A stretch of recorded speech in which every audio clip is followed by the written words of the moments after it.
उसी को आगे लेके चलेंगे। फिर नेक्स्ट हमारे जो गेस्ट लेक्चरर है डॉक्टर वंदना राजपूत मैम, वो अपने लेक्चर को कंटिन्यू करेंगे। और लास्ट में उसके बाद हम जो टेम्परामेंट डायग्नोसिस चल रहा है, थोड़ा सा उसके ऊपर डिस्कस करेंगे। और एंड करते हुए एनाटॉमी फिजियोलॉजी के लेक्चर पे हम अपना एंड करेंगे।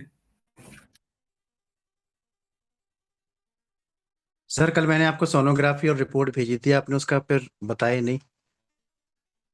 सर एक बार मोबाइल नंबर देंगे? 977 नाइन। 7700।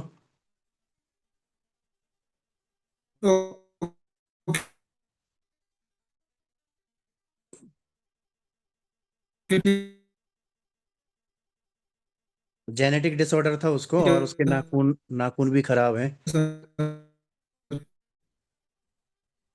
आवाज नहीं आ ये रही सर सर आपकी।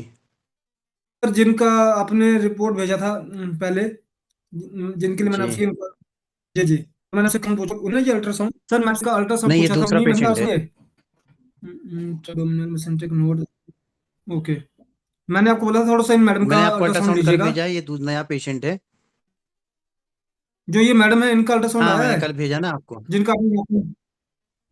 सर सॉरी, मुझे इसमें ना एक रिपोर्ट है, एक आपका वॉइस मैसेज है, चार फोटोज है, हाँ जिसमें मैडम का फोटो है। हाँ हाँ। और अच्छा, USG bilateral polycystic kidney with. मेस्टाइस में लैंप नोड है, दिख रहे हैं उसमें। और ये जेनेटिक है सर। सर पॉलीसिस्टिक किडनी ना, एंड कैलकुलस स्टोन भी है इसमें। जी जी जी जी। और वो हम्म। ये कैटलिस्ट स्टोन तो ठीक है उसका, लेकिन ये दिक्कत तो उसको ये कर रहा है, यूट्रस का पीसीओडी। नहीं सर, पीसीओडी तो दिक्कत कर ही रहा है, पर जब तक बॉडी में क्या और क्या दिखते हैं तो उस तक, उस समय तक हम कोई भी चीज नहीं कर सकते ना। हम्म। अब मान लीजिए कि इसमें, और इसमें ये कुछ लिखा है एवैक्यूएटेड अर्लियर, मींस, तो ये, अच्छा ये गवर्नमेंट इंस्टीट्यूट है ना, एक सेकंड, मैं और ये आपको पढ़ के बता रहा हूँ। करवाया गया है सर। ये बहुत पुराना अल्ट्रासाउंड है ये। हाँ सर। ये आप इनका कोई लेटेस्ट अल्ट्रासाउंड करवाइए, इसमें पॉलीसिस्टिक किडनीज लिखा हुआ है, ठीक है, साथ में स्टोन सर भी लिखा हुआ है। पॉलिसिस्टिक साथ किडनी में का तो उतना इशू नहीं आएगा, क्योंकि उसमें बाहर आवरण, बाहरी आवरण पे बैलून बनते हैं। सर मान लीजिए एक माइनर डिसबैलेंस ही चल रहा है बॉडी में, जी जी उसकी वजह से अदर चीजें भी क्रिएट हो सकती है ना। बाकी आपने बताया कि नाखून जो है इनका ये हेरिडिटिक है, इनके फैमिली में और पर्सन को भी ऐसी चीजें हैं ना। जी सर, जेनेटिक है ये। फेस भी देख रहे हैं आप, हम्म, नाखून देख रहे हैं, और पीसीओडी जी। और किडनी का ये जेनेटिक ही चला आ रहा है। हम्म। आप इनका एक बार ना थोड़ा सा लेटेस्ट जरूर करवाइएगा। क्या इनका जी। ऑपरेशन हुआ था? नहीं, ऑपरेशन नहीं करवाए अभी एक बार भी। आप इनका एक बार ना अल्ट्रासाउंड जो है लेटेस्ट करवाइएगा। जी जी जी। तो फिलहाल अभी क्या देते हैं उसे। अभी अब सर देखिए, आपने बोला हार्मोनल डिसबैलेंस चल रहा है, पर जी अगर मान जी। लीजिए किडनी अभी भी अफेक्टेड है, तो उसमें फिर हम हम्म। हार्मोनल डिसबैलेंस पे पहले फोकस नहीं कर सकते ना। उसमें हमें तो पहले, पहले किडनी पे करना है। जी, किडनी को ही फोकस करना पड़ेगा। सलाम सर, नमस्कार। नमस्कार सर। सर बोल रहे इस मीटिंग आईडी का पासवर्ड क्या है सर? किन्हीं किन्हीं का ज्वाइन नहीं कर पा रहा तो पासवर्ड मांग रहे हैं। सर पासवर्ड, अगर मान लीजिए वो लिंक से ज्वाइन करेंगे ना, लिंक तो से नहीं उसमें हो पा रहा सर। साइन अप अभी करवाए हैं तो फिर जूम से करवा रहे हैं, तो पासवर्ड चलिए, मांग मैं रहा है। मैं आपको मीटिंग आईडी तो मिल गई है ना उन्हें। हाँ, मीटिंग आईडी करवा रहे हैं सर, पासवर्ड मांग रहा है।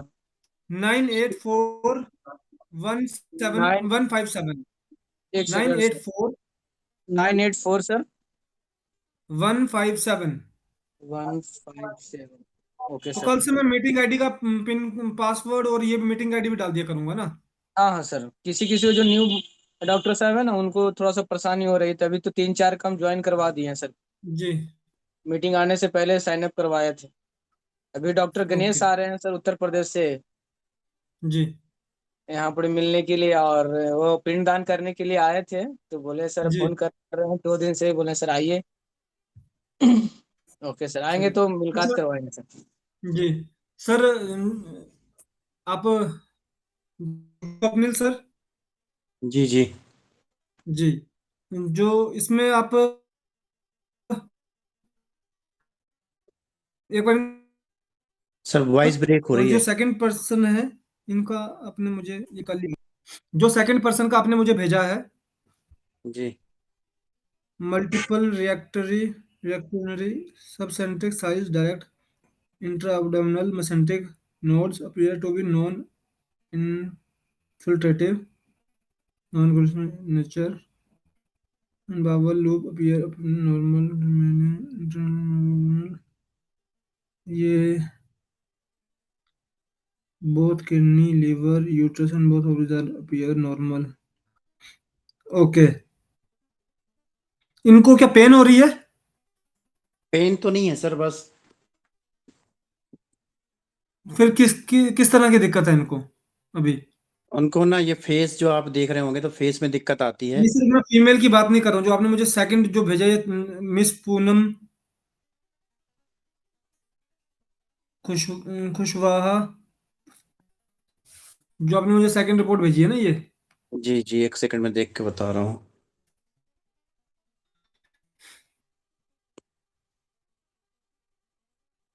ये और इनको सर ये यूट्रस में पेन है ना। सर और एक और चीज करवाएं, देखिए 6 महीने से पुराना अल्ट्रासाउंड रिलायबल नहीं होता है, 6 महीने क्या 3 महीने से, आज के टाइम पे तो 3 महीने से पुराना अल्ट्रासाउंड भी रिलायबल नहीं होता है। जी जी। जी, इसलिए थोड़ा सा अल्ट्रासाउंड का ये ध्यान रखें प्लीज। Ji sir. जी। और जब आप मेरे को ये भेज रहे हैं ना, आपने जैसे पहले डाला है बना के, मुझे वो बना के डाल दिया कीजिए। कल मुझे लगता है जी, ये थोड़ा वैसे मिस हो गया ये, पर चलिए आगे से मैं ध्यान रखूंगा। तो इसमें किडनी की सफाई करें पहले। जो आपने जो ये मैडम की बात कर रहे हैं हम, हाँ जी हाँ जी हाँ जी। आप एक बार इनका अल्ट्रासाउंड करवा लीजिए पहले। और अगर आपको अभी कुछ करना ही है, आपके पास पेटेंट प्रोडक्ट तो नहीं होगा अभी, है ना? नहीं है सर, पेटेंट भी है। पेटेंट है ना, तो आप इनको लिवोआसर और एल्कुलिन दे दीजिए उतने दिन के लिए। ठीक है सर। खाना खाने के बाद लिवोआसर पिलाइए और जी एल्कुलिन दीजिए। इनको बोलिएगा कि हफ्ते के बाद ना ये एक बार अपना ताजा अल्ट्रासाउंड करवा के लाएं, क्योंकि इनके अल्ट्रासाउंड की नीड है हमें, है ना? ठीक है सर, ठीक है सर। और सर वो क्योंकि एक पेशेंट पूछा था देखिए मैंने, अल्ट्रा रेडियल नर्व का, जी। जिसका हाथ हाँ इनसाइड हो जाता है, हाँ जी, हाँ जी। उसके आपने हमने उसमें बताया। न्यूरोपैथी के लिए डिसाइड किया था। जी। हम्म। अच्छा, मैंने सर से आपने बोला डिस्कस था कि करना था मैं ये। सर, हाँ सर से सर से पूछ के डिस्कस बताएंगे। करके ठीक है सर, मुझे ना एक बार थोड़ा सा ना व्हाट्सएप डाल देना आपने, ठीक है? ठीक है, मैं वीडियो डाल देता हूँ कल उस पेशेंट का, तो फिर आपको हाँ, याद रहेगा। हाँ, उससे मुझे भी इजी हो जाता सर। जी जी सॉरी, जी wait for a sir. Moment please. Hello. जी सर।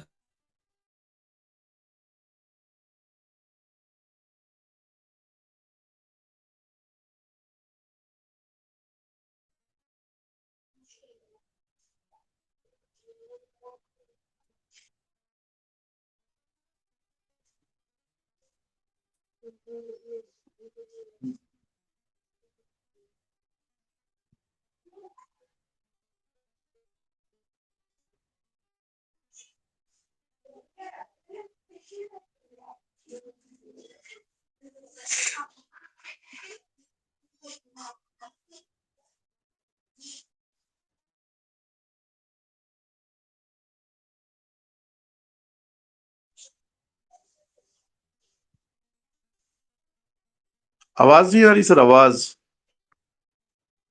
सॉरी सर, एक डॉक्टर का अर्जेंट थोड़ा कंसल्टेंसी ये चल रहा है, एक सेकंड प्लीज, सॉरी। आपने उनका बीपी चेक किया सर? सॉरी, आपने इनका कोई अल्ट्रासाउंड है वैसे? कभी पहले करवाया हो इन्होंने कोई अल्ट्रासाउंड?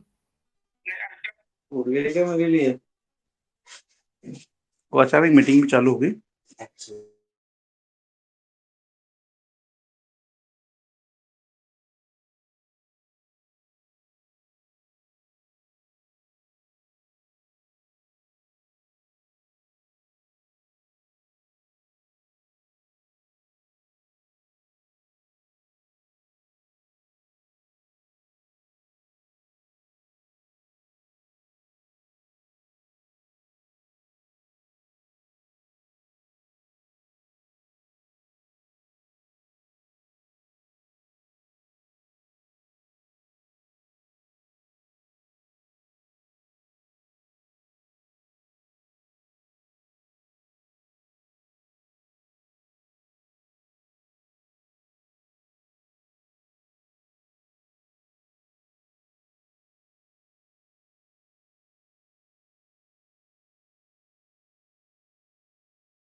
Sorry sir, sorry.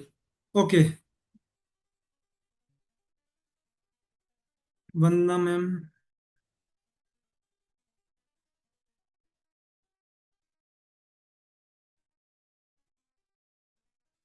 मैं वंदना मैम से करूंगा कि मैम आप अपना लेक्चर पहले कर लेंगे अभी के लिए।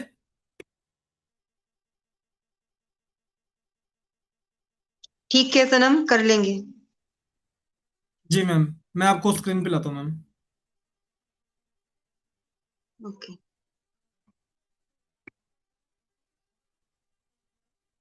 Please over to you ma'am. Okay, thank you.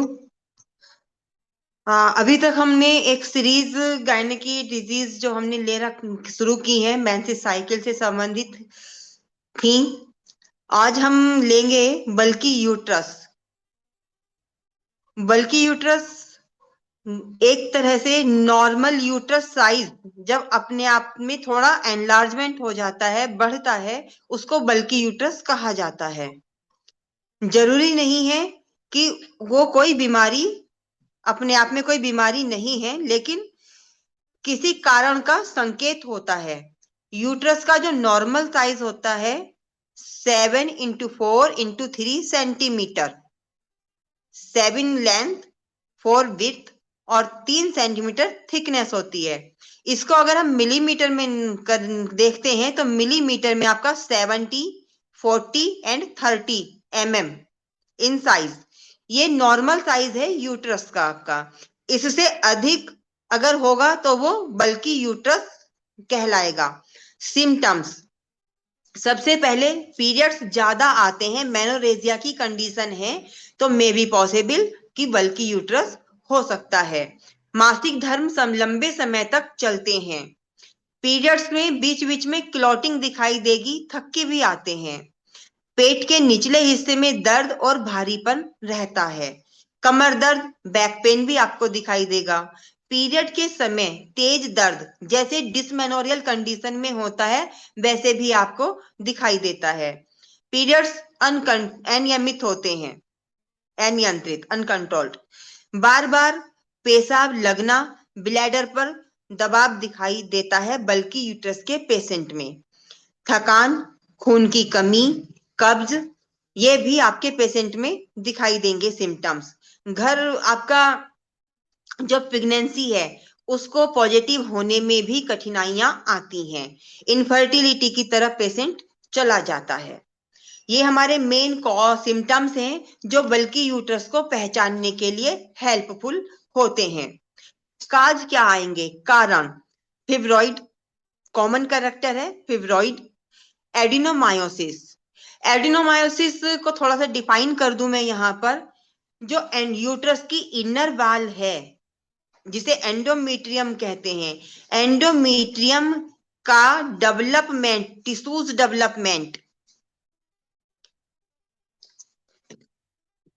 Development जो होता है वो सेकंड लेयर मायोमेट्रियम से की तरफ बढ़ने लगते हैं, तब उस कंडीशन को एडिनोमायोसिस कहा जाता है। थर्ड, प्रेगनेंसी नहीं कंसीव हो पाती, इसमें भी प्रॉब्लम क्रिएट होती है। हार्मोनल इम्बैलेंस होता है, मेनली एस्ट्रोजन हार्मोन की अधिकता हो जाती है जिस वजह से आपका बल्कि यूट्रस की तरफ पेशेंट चला जाता है। एंडोमेट्रियोसिस, एंडोमेट्राइटिस, ये आपका इसके इन्फ्लामेशन आता है एंडोमेट्राइटिस के साथ साथ। पीआईडी इन्फ्लामेशन भी आपके पेशेंट में दिखाई देगा। एक कंडीशन और आती है पोस्टपार्टम चेंजेस आफ्टर डिलीवरी। यदि किसी आपका पेशेंट की प्रेगनेंसी केस जो आपका है वो डिलीवरी सर्जरी से हुई है तो सर्जरी के बाद भी हमें ये कंडीशन देखने को मिलती है। कई बार क्या होता है जब सर्जरी होती है तो यूट्रस अपनी नॉर्मल शेप साइज में नहीं आ पाता है जिसके कारण इस तरह की कंडीशन होती है। एज रिलेटेड चेंजेस भी आपको आएंगे। ये आपका 30+45 एज के आसपास बल्कि यूट्रस आपको अपने पेशेंट में देखने के लिए मिलता है।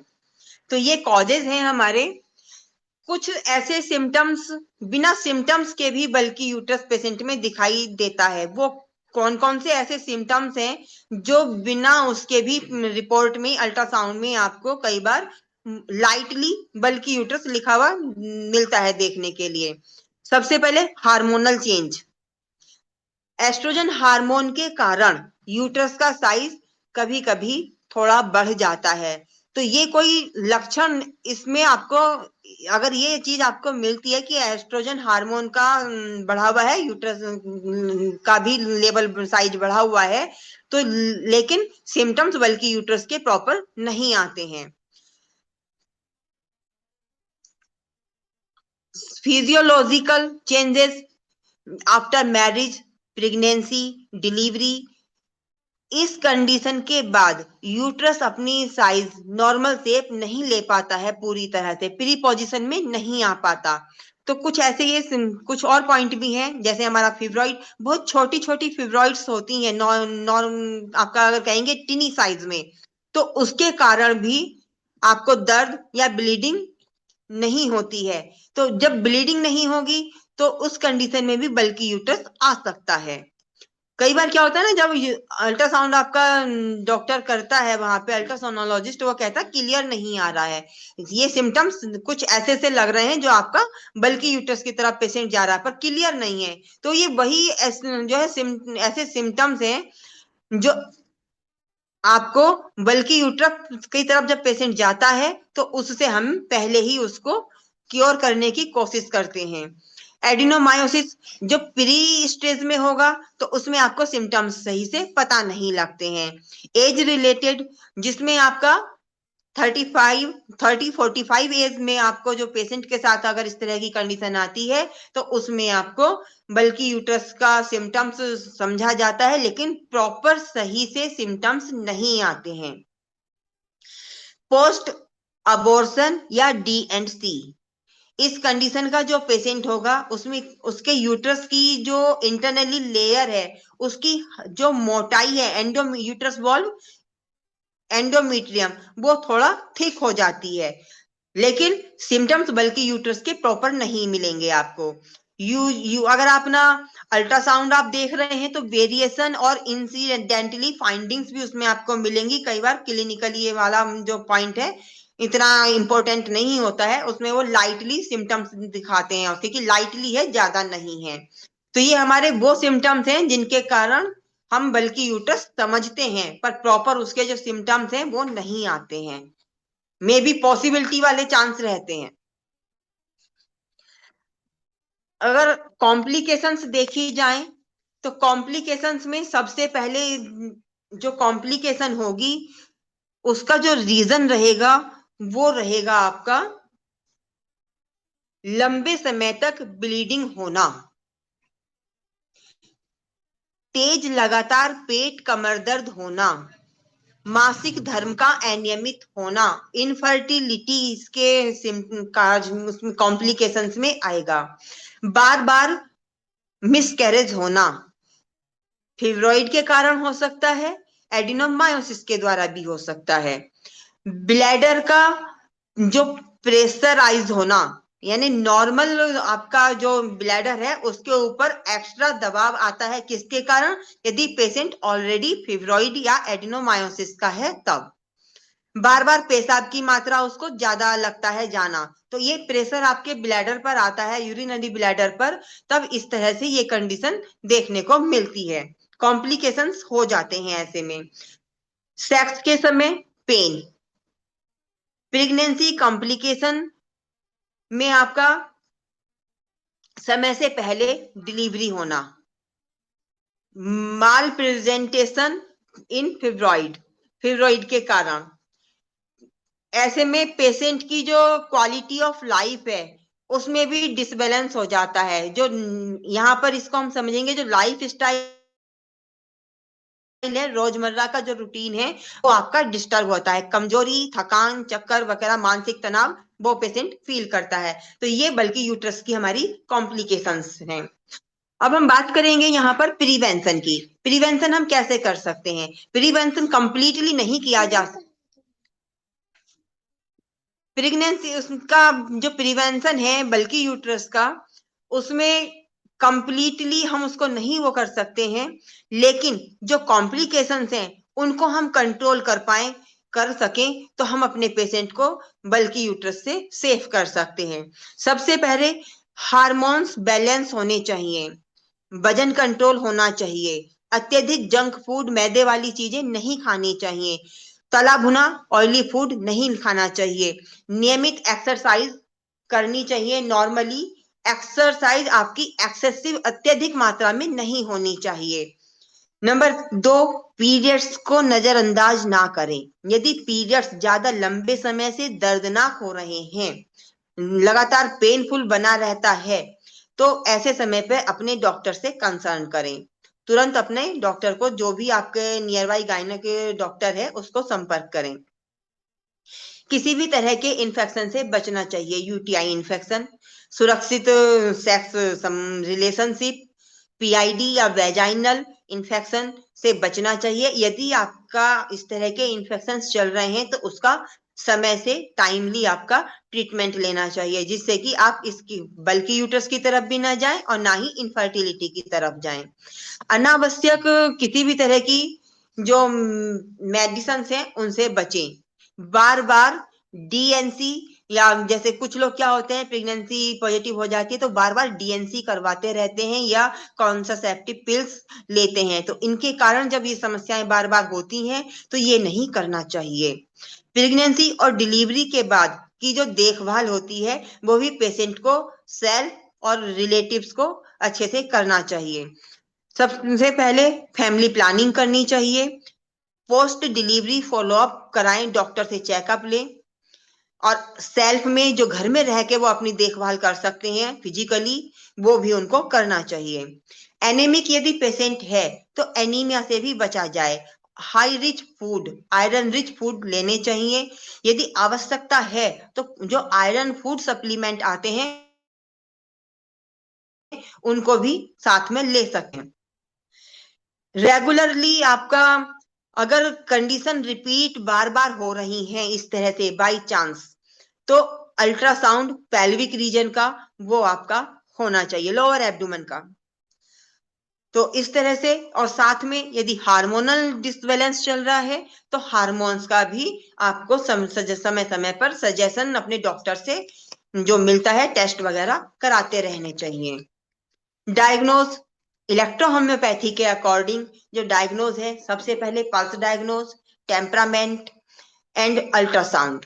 यदि एनेमिक कंडीशन है तो उसमें आप उसका HB टेस्ट करा सकते हैं। यदि ज्यादा क्रिटिकल कंडीशन है तो और भी आप उसकी अन्यत्र हार्मोनल जांच भी करवा सकते हैं, थायराइड वगैरह या LH FSH वगैरह, ये आप करवा सकते हैं कि ये किस लेवल पे चल रहे हैं। एस्ट्रोजन का टेस्ट कराएं मेनली, क्योंकि एस्ट्रोजन इसके लिए डिपेंड करता है। ट्रीटमेंट इलेक्ट्रोहोम्योपैथिक में इस तरह के केसेस में, क्योंकि हमारा लिम्फेटिक सिस्टम ज्यादा इन्वॉल्व होता है यहाँ पर, तो हमारा जो बिफोर मील हम ट्रीटमेंट देते हैं वो S2L1 blue electricity, C2Ven1 green electricity, क्योंकि ग्लैंडुलर मेडिसिन है और फीमेल स्पेसिस, और साथ में आपका जो S2 और C2 हमारी है, ये आपका स्पेशली रिप्रोडक्टिव ऑर्गन्स की मेडिसिन है। तो गायनी से, मेंस्ट्रुअल साइकिल से संबंधित जितनी भी डिजीज होंगी तो S2 C2 आपकी रिपीट होगी ही होगी। लिम्फेटिक सिस्टम इन्वॉल्व हो रहा है तो L1 आपका यहाँ पे रिपीट बार बार आएगा। आपको कई बार देखने को मिला होगा अब तक जो हमने डिजीज डिस्कस की है, S2L1BE, C2Ven1 ग्रीन इलेक्ट्रिसिटी, ये कॉमनली हर एक डिजीज के अंतर्गत आ रहा है। तो ये हमारे बिफोर मील और आफ्टर मील ट्रीटमेंट में रहेंगे। यदि यहाँ पर हमें उसमें एक और आपका है टॉक्सिसिटी के लिए, वो भी हम यहाँ पर ऐड करेंगे, C17 येलो, ये रैपिड में जाएगा, D6 से हमें ये शुरू करना है। यदि पेशेंट का ब्लड प्रेशर लो रहता है और यूटीआई इन्फेक्शन भी बना रहता है, ऐसी कंडीशन में कई बार इंटरनली भी, तो हम यहाँ पर हाइपो-T टैबलेट और ड्रॉप, यूरिलिथ्मो ड्रॉप, और कॉन्स्टिपेशन भी साथ में कभी कभी दिखाई देता है तो टैबलेट गैस्टोन R8, ये हम पेशेंट के लिए ऐड करेंगे, गाइनोविट सिरप देंगे। अच्छा, एक क्वेश्चन है मेरा सभी से। मेंसेस साइकिल के दौरान जो ब्लीडिंग होती है वो किस टाइप की ब्लीडिंग होती है और कहाँ से रिलीज होती है? कोई मुझे बता सकता है?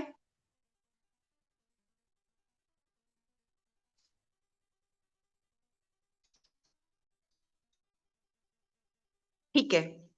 मेंसेस साइकिल के दौरान जो ब्लीडिंग होती है वो आपकी यूट्रस की जो इनर बाल होती है, एंडोमेट्रियम, उससे रिलीज होती है, क्योंकि पर मंथ वो वॉल बनती है और टूटती है और निकल जाती है। जिस समय ओव्यूलेशन टाइमिंग आती है उस समय वो नॉर्मल से अपने साइज से थोड़ा थिक हो जाती है। यदि प्रेगनेंसी पॉजिटिव हो जाती है तो वो उसको आगे फॉलो अप करती है, और जब प्रेगनेंसी पॉजिटिव नहीं होती तो मेंसेस साइकिल ओव्यूलेशन के दौरान वो बाहर आउट ऑफ बॉडी निकल जाती है थ्रू सर्विक्स एंड वेजाइनल वे से। तो वहां से जो ब्लीडिंग होती है वो एंडोमेट्रियम टिश्यूज टूट के बाहर निकलते हैं, और ये जो ब्लीडिंग कहलाती है ये अर्टेरियल ब्लीडिंग कहलाती है। यहाँ से जो आप मांस में, मसल्स में जो हम सप्लाई जानते हैं वो अर्टरीज के द्वारा होती है, बिल्कुल महीन, जिन्हें कैपिलरीज बोलते हैं। अर्ट्रियोल्स उसकी कैटेगरी कहलाती है। उसके थ्रू वहां पर जो एंडोमेट्रियम में अर्टरीज आती हैं उसे स्पाइरल अर्टरीज कहते हैं। यहाँ से वो ब्लीडिंग रिलीज होती है, जो मेंसेस साइकिल के दौरान ब्लड बाहर जाता है आउट ऑफ बॉडी। किसी का कोई क्वेश्चन है तो मुझे बता सकते हैं।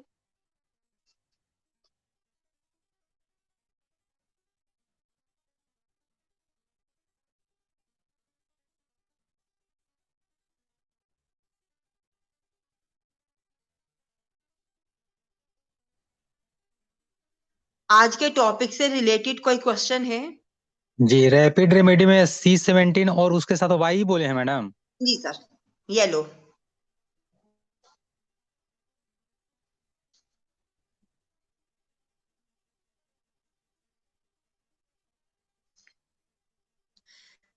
कहीं कुछ समझ में नहीं आया हो तो बता सकते हैं। जी मेरी आवाज आ रही है मैम? जी जी आ मैम। रही है, बोलिए। हाँ। मैम एक्चुअली मुझे ये पूछना था कि जैसे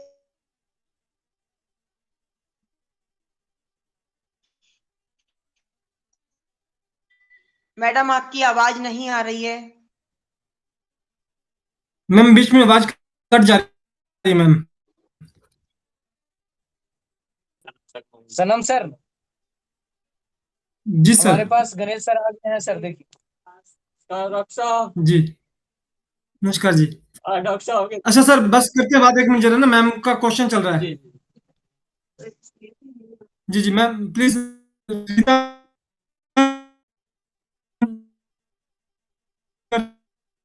आपकी आवाज कट गई थी। कहाँ से आवाज कटी थी, कहाँ समझ में नहीं आया? मैम रीता मैम की रीता मैम का क्वेश्चन ही नहीं समझ में आया। अभी उन्होंने पूछा क्या है, उनकी आवाज ही नहीं आ जी रही जी है। बिल्कुल। जी बिल्कुल।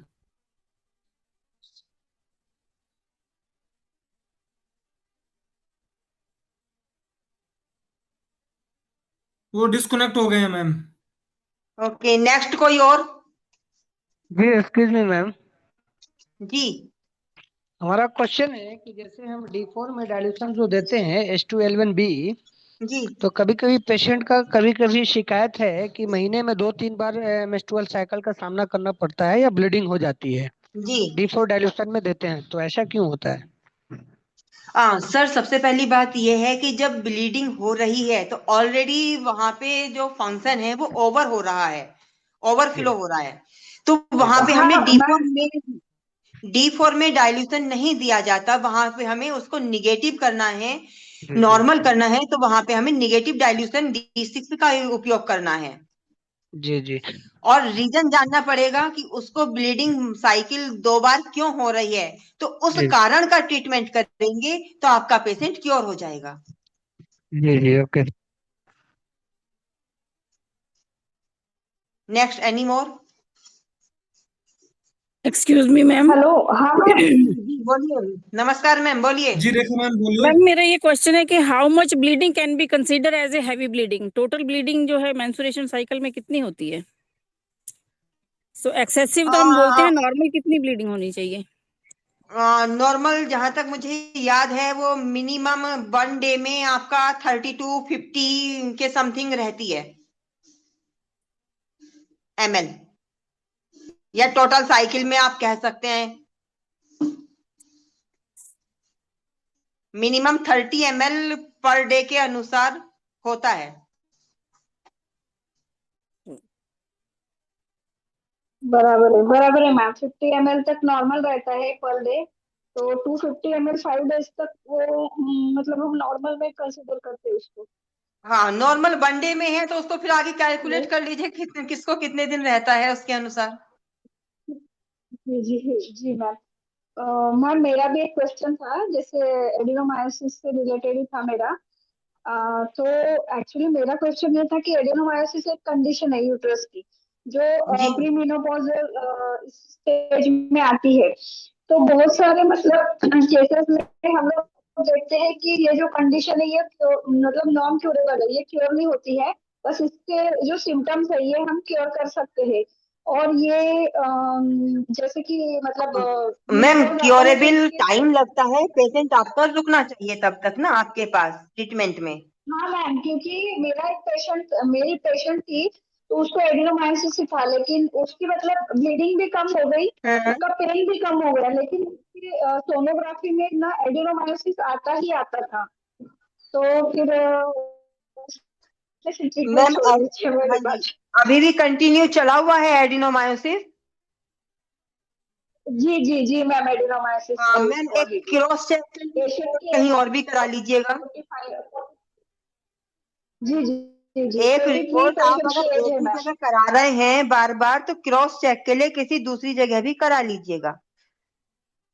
उसके जी बाद जी हमें ठीक है आप मैम। रिपोर्ट सेंड करेंगे, तब हम उसमें बता पाएंगे कि आपको क्या करना है। जी जी जी मैम, ठीक जी ठीक। Okay ma'am, thank you.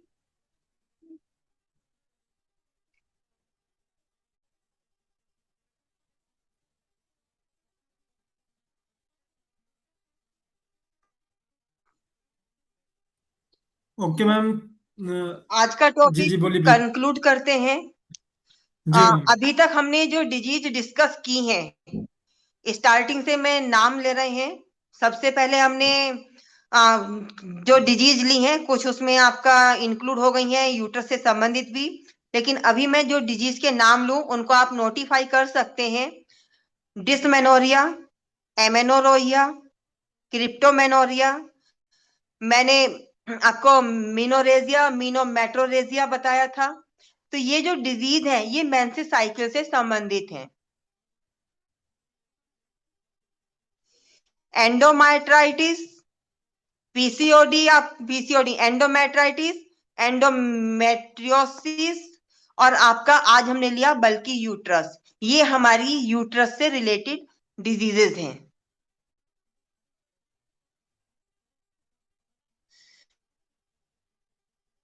Hello ma'am. अगर किसी का कोई क्वेश्चन है तो बता सकते हैं फिर। Hello ma'am. जी हेलो बताइए सर।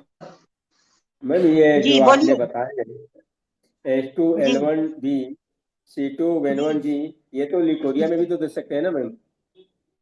जी ये लिकोरिया में भी तो दे सकते हैं? नहीं सर, अभी बात बताइए। ग्लैंडुलर सिस्टम है आपके पास, फीमेल स्पेसिफिक रेमेडी है, ये हर डिजीज में काम करती है सर। लिकोरिया में भी दे सकते हैं आप। हाँ हाँ हाँ। लेकिन मैंने दिया था एक पेशेंट को मैम, तो उसका क्या है कि पीरियड साइकिल क्लोज हो गया था। नहीं तो उसका रीजन क्या रहा, क्लोजिंग क्यों हुई? ऐसा नहीं है कि लिकोरिया में आप अगर दे रहे हैं तो लिकोरिया उसको किस कंडीशन में, कितनी हैवी मात्रा में होता था, हाँ, और मात्रा में होता साथ था। में अगर उसके मेंसेस साइकिल पहले से ही डिस्टर्ब चल रहे होंगे इस पहले से कारण डिस्टर्ब से। चल रहा था। पहले से। पहले से पहले। डिस्टर्ब थे ना? हाँ, पहले से डिस्टर्ब है। पहले से डिस्टर्ब है। तो जब लिकोरिक कंडीशन बनी हुई है, हीमोग्लोबिन बॉडी में आयरन कितना है उस पर भी तो डिपेंड करेगा। आप अपनी उस पेशेंट की बॉडी में आयरन को कंज्यूम कराइए, आयरन लेवल उसका बढ़ाइएगा मेडिसिन से, फूड से, और उसके बाद भी अगर साइकिल नहीं आती है तो उसको आप ट्रीटमेंट दे सकते हैं। लिकोरिया जो आपने ट्रीटमेंट दिया वो तो कंट्रोल हुआ। हाँ, वो कंट्रोल हो गया मैम। जब वो कंट्रोल हुआ है तो उसके बाद मेंसेस साइकिल भी अपने टाइम पर रिपीट आ जाएगी। यदि नहीं आती है तो उसके लिए आप जो है ट्रीटमेंट दे के उसको कंटिन्यू हो जाता है। बराबर बराबर। ऐसे बहुत कम रेयर चांसेस होते हैं कि लिकोरिया का ट्रीटमेंट दें और आपका मेंसेस साइकिल क्लोज हो जाए, ऐसा होता नहीं है। नहीं, उसका तो आयरन का डिफिशियंसी तो है प्रॉब्लम उसका जी। उसका तो प्रॉब्लम था, तो इसके लिए तो जिसके लिए ट्रीटमेंट वो तो पूरा हो गया, वो तो बंद हो गया, लेकिन उसका तो मैं से उसका जेनेटिक अब सिस्टम एक है बात बताइए ना सर, आप आयरन बॉडी में है नहीं तो बॉडी हम्म। मेंसेस साइकिल में बाहर कैसे कुछ आएगा ही नहीं। उसको नहीं नहीं नहीं। ट्रांसपेरेंसी आएगी, वो ट्रांसपेरेंसी को वो समझते नहीं है। हम्म। तो आयरन बॉडी में और उसका सही होगा तभी जेनेटिक तो सिस्टम कलरफुल भी है। मेंसेस साइकिल दिखाई देगा। अब उसकी सेम सिस्टम उसकी लड़की को भी है नहीं, जेनेटिकली। एज ग्रुप जो भी रहा हो उसके अकॉर्डिंग आपने फिर उसकी मेंसेस साइकिल का, मैंने कल अपने टॉपिक में बोला था कि जब पीरियड साइकिल डिस्टर्ब होते हैं, बहुत ज्यादा होते हैं या ना हो रहे हो, तो ऐसी बराबर कंडीशन में हमें अपने पेशेंट का कैलेंडर बनवाना है कि किस महीने बराबर। किस डेट को आया, कितने दिन रहा, कितने, पूरा कैलेंडर बनाएंगे तो आपको जो है इस चीज से आपको सारी चीजों की जानकारी मिल जाएगी पेशेंट की, उसी अकॉर्डिंग आप ट्रीटमेंट करते हैं। Yes yes yes. जी। ओके।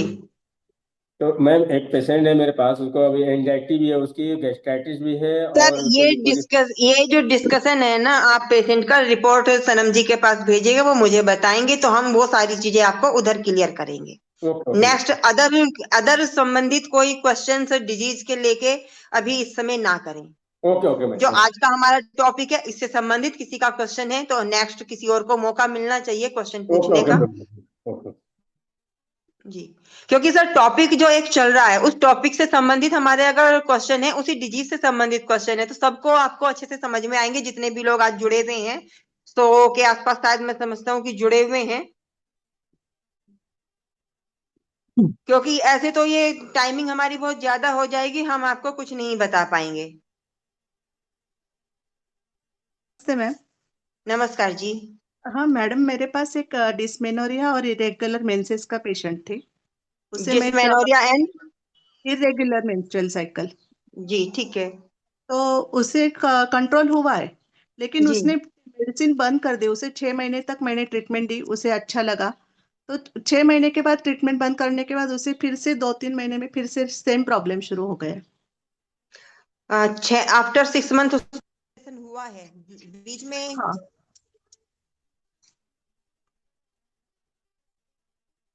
हेलो।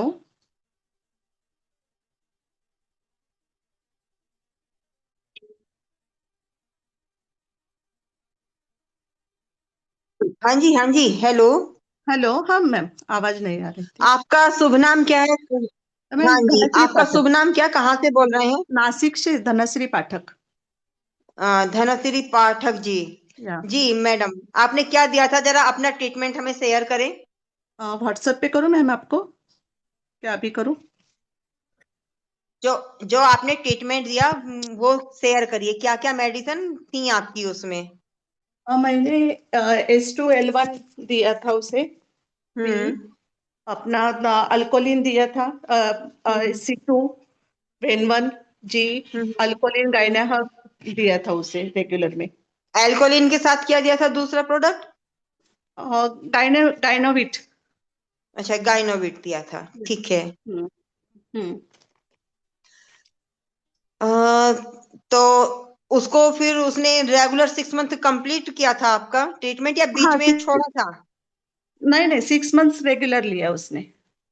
हाँ, तो कई बार क्या होता है कि कितने टाइम से उसको ये कंडीशन चली आ रही थी तो रिपीट हो सकती है, मे बी पॉसिबल। अगर उसको पहले से कई सालों से अगर समस्या चली आ रही है तो कई बार ऐसे बीच में ट्रीटमेंट मिस भी हो जाता है। 6 मंथ तो किया लेकिन उसने आपसे मेडिसिन 6 मंथ की रेगुलर बीच बीच में अगर छोड़ी होंगी, मान लीजिए कि किसी वीक में नहीं ली है, छोड़ दिया, या जिस तरह से आपने उसको गाइडेंस किया उस तरह से नहीं लिया तो कंडीशन रिपीट हो सकती है। तो ओके, उस कंडीशन में अब आप उसको दोबारा से ट्रीटमेंट दें तो आपका लेकिन पेशेंट क्योर हो कब जाएगा। तक दे सकते हैं मैम? मतलब ये कंटिन्यू रखना पड़ता है या बीच में मतलब नहीं, आफ्टर देखिए ईयर? 6 मंथ रेगुलर का मतलब होता है कि एक भी दिन मिस ना हो, तब तो ये कंडीशन रिपीट नहीं होती। यदि रिपीट ओके, हुई है तो उसका करंट में एक अल्ट्रासाउंड आप लें कि आज की डेट में कोई और कंडीशन तो उसमें इन्वॉल्व नहीं हो रही है। Okay, okay ma'am. हाँ, कोई सिस्ट फॉलिकल या फिर आपका फिब्रॉइड वाली सिम्टम्स तो नहीं आ रहे हैं, या बल्कि यूट्रस के सिम्टम्स तो नहीं आ रहे हैं जो इस तरह की कंडीशन दोबारा रिपीट हो रही है। डिस्मेनोरिया ही है अगर, तो डिस्मेनोरिया की कंडीशन एक बार जब एक या दो एक्चुअली उसमें शी जब इज क्योर हो जाती है तो अनमैरिड। फिर रिपीटेशन नहीं आते हैं।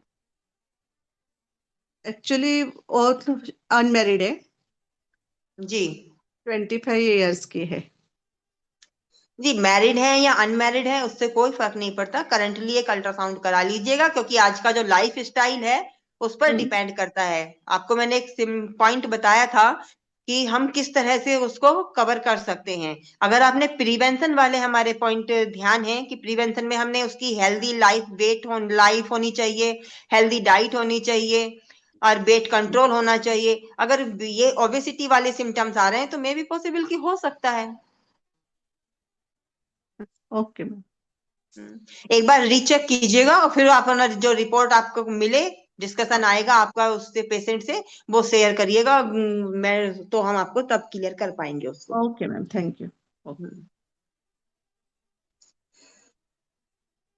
सो लगता है मुझे सभी के क्वेश्चंस हो गए होंगे। So thanks all of you.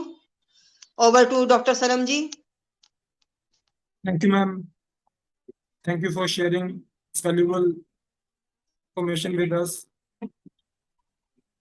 अभी हम अपने आज के टॉपिक की तरफ को चलेंगे। उससे पहले जो मैम ने अभी आप हमसे जो इंफॉर्मेशन शेयर किए हैं, तो कुछ जो कॉमन क्वेश्चन जैसे कि या कुछ जो इम्प्रेशन देखने को मिले। फॉर एग्जांपल, विनोद सर ने डिस्कस किया कि लुकोरिया का ट्रीटमेंट उन्होंने पेशेंट को किया, और धनश्री मैम ने डिस्कस किया कि उन्होंने उनको मेंस्ट्रुएशन के लिए ट्रीटमेंट दिया। तो उसमें हमें दो चीजों का थोड़ा सा एक ध्यान रखना चाहिए कि पहली बात तो उनका हर बार में पहली बार जब वो आपके पास आते तो एक बार आप उनसे अल्ट्रासाउंड जरूर करवा लें। अगर आपने उसमें अल्ट्रासाउंड नहीं करवाया है और अगर किसी कारणवश जो डिजीज है वो रिपीट हो रही है, तो इसका मतलब ये था कि वो कारण डिजीज वो नहीं थी। डिजीज उसमें थोड़े से मान ली फॉर एग्जाम्पल लिकोरिया हो रहा है तो हो सकता है कि उसमें कहीं पे सिस्ट या कोई फाइब्रोइड बन रहा हो, इसकी वजह से उसको प्रोलॉन्ग लिकोरिया भी चला हुआ है। आपने लिकोरिया का ट्रीटमेंट दिया और पेशेंट को लिकोरी कंडीशन तो बंद होगी पर एकदम से उसके अदर डिस्टर्बेंस आना शुरू होगी। वहीं पे अगर वो रीअकर हो रही है तो उसका मतलब डेफिनेटली उसकी जो मेन जो कंडीशन थी, जो गायनी की कंडीशन थी, वो क्योर नहीं हो पाई थी, इसलिए वो चीज रीअकर हो रही है।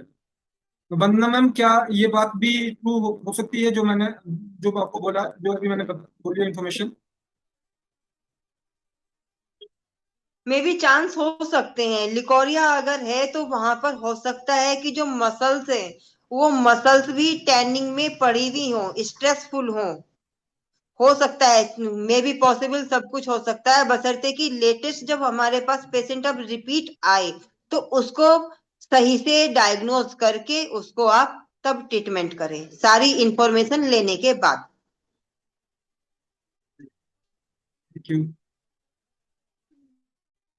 तो एंड ऑफ ऑल में हमें उसका जो डायग्नोज है वो पहली बार में थोड़ा सा अच्छे से कंफर्म करना चाहिए हमें उनका डायग्नोज। तो इस चीज का जो मेन जो आउटपुट है वो यही है। तो इसलिए जब भी कभी आपका कोई पेशेंट आता है, उसका 3 महीने से पुराना अल्ट्रासाउंड है आप कंसिडर करें। 3 महीने से पुराना अल्ट्रासाउंड है तो उनको बोल दीजिए कि प्लीज आप एक बार न्यू अल्ट्रासाउंड लेकर आइए।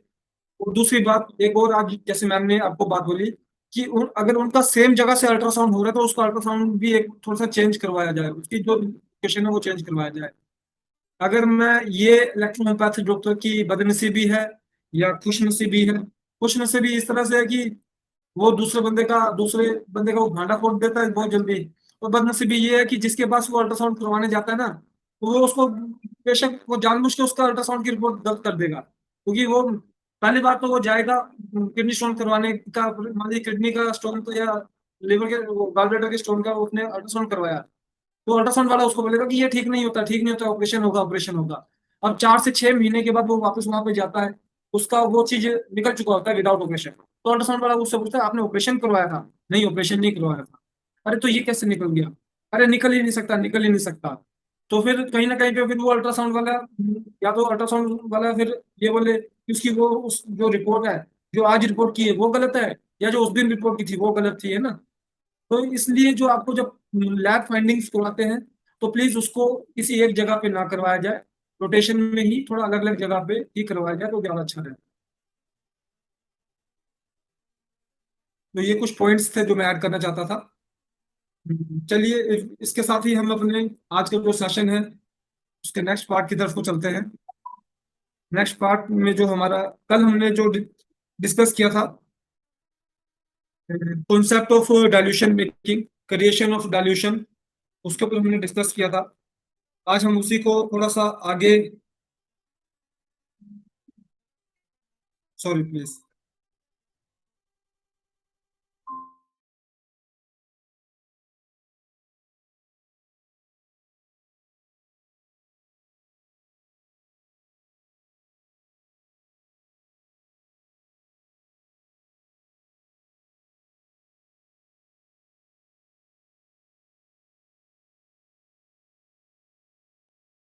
ओके प्लीज, अब हम आगे बढ़ेंगे।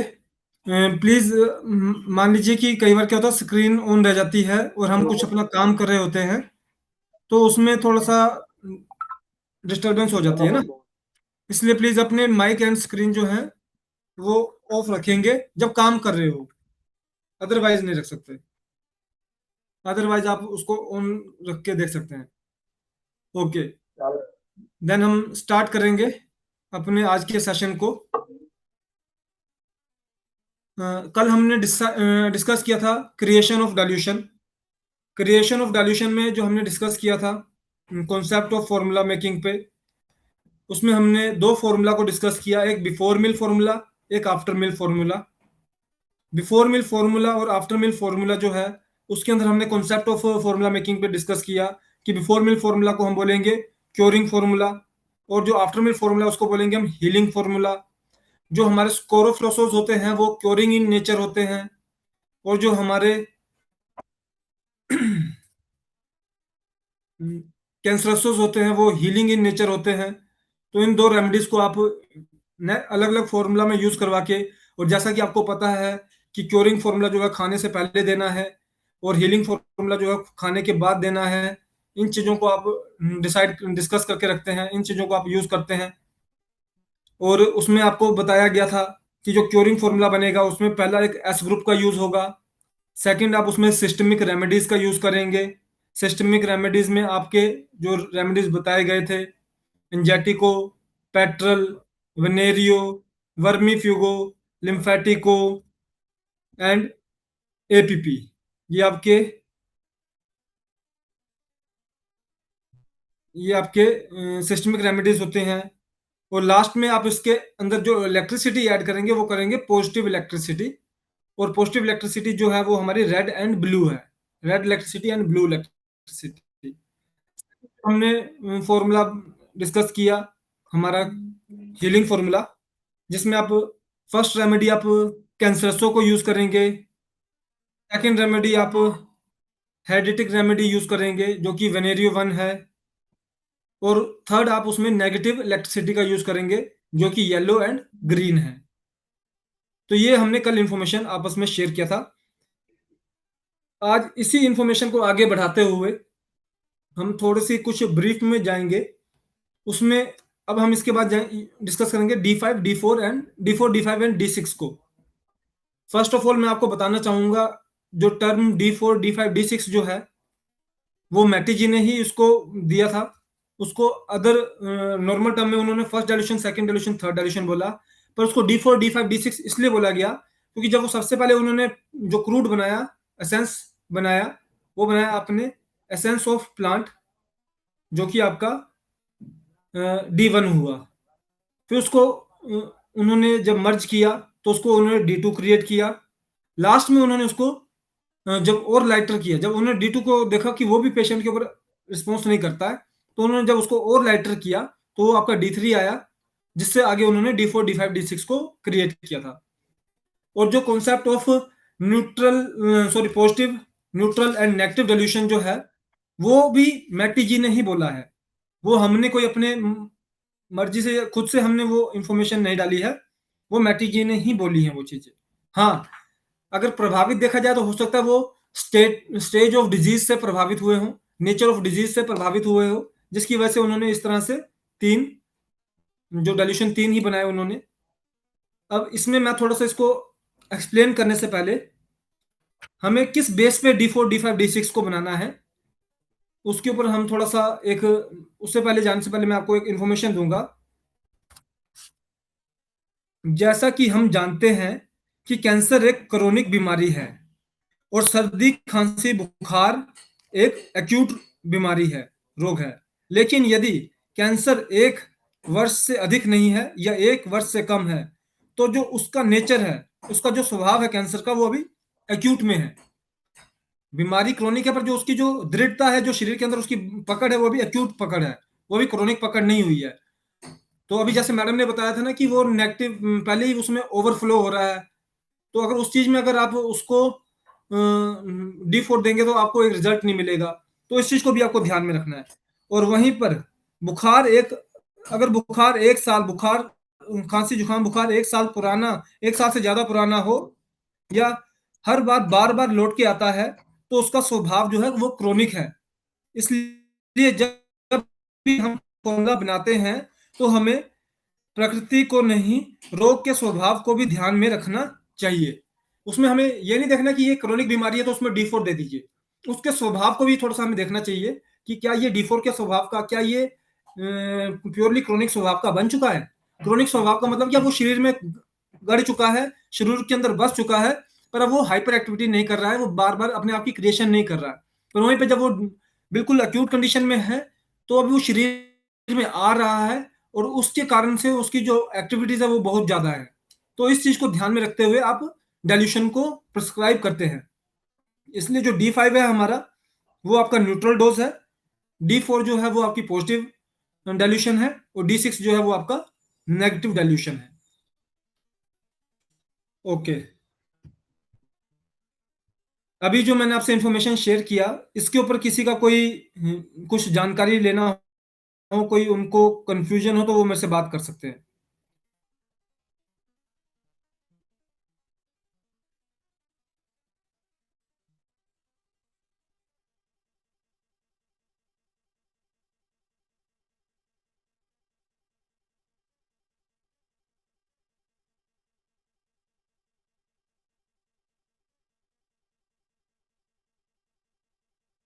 चलिए हम आगे बढ़ते हैं। और जो आपको डाइल्यूशन में हमने डिस्कस किया कि कैसे आपके 3 डाइल्यूशन हैं, ये जो टर्मिनोलॉजी है ये भी मैटी जी की टर्मिनोलॉजी थी। अब इसके बाद आपको डाइल्यूशन के साथ और क्या ऐड करना होता है, उसके अंदर अगर आप स्पेसिफिक थोड़ा सा अपना दिमाग, मतलब आपको कोई गाइडेंस में चाहिए या कोई आपके पास ऐसा हो कि क्या हमें ऐड करना चाहिए, तो उसमें आपको एक तो जो बॉडी डिटॉक्सिफायर है उसको ऐड करना है, जो कि C17 है। उसके साथ आप उसकी जो टेम्परामेंट बेस्ड रेमेडी है उसको आप ऐड कर सकते हैं उसके अंदर। फॉर एग्जांपल, अगर वो जैसे कि लिम्फेटिक संगवाइन बेस्ड जो हमारा टेम्परामेंट है, तो जो उसकी टेम्परामेंटल रेमेडी है आप उसको उसमें ऐड करेंगे। S1 ऐड करेंगे अगर वो प्योरली लिम्फेटिक है, A3 ऐड करेंगे अगर वो प्योरली संगवाइन है, और F1 with S1, F1 with A3 add करेंगे अगर वो लिम्फेटिक डोमिनेंट या संगवाइन डोमिनेंट है, तो उसमें आप F1 का यूज कर रहे हैं। तो उसमें आप जो एक एक्स्ट्रा जो रेमेडी यूज कर सकते हैं वो है आपकी टेम्परामेंट बेस्ड रेमेडी, जो कि मास्टर रेमेडी कही जाती है, कॉन्स्टिट्यूशनल रेमेडी कही जाती है। तो ये जो पूरा पार्ट ऑफ एजुकेशन है हमारा, जो कि क्रिएशन ऑफ डाइल्यूशन पे है।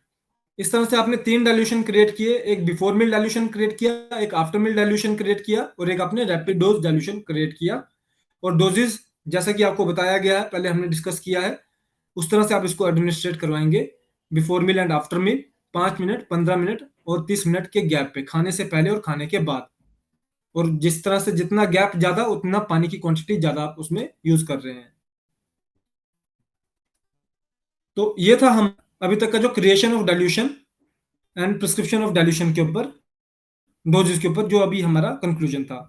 अगर इसके रिगार्डिंग अभी किसी को कोई क्वेश्चन है या कंफ्यूजन है तो वो हमसे एक बार बात, अभी मेरे से वो कोई भी क्वेश्चन आस्क आउट कर सकते हैं, अदरवाइज हम अपने अगले पार्ट की तरफ चलेंगे। रैपिड डोज से संबंधित अभी जो बताया सर उसको रिपीट कर दीजिए। रैपिड डोज में हम एक यूज कर रहे हैं, बेसिकली जो यूज कर रहे हैं वो हम डिटॉक्सीफायर कर रहे हैं, बॉडी डिटॉक्सीफायर, वो है C17।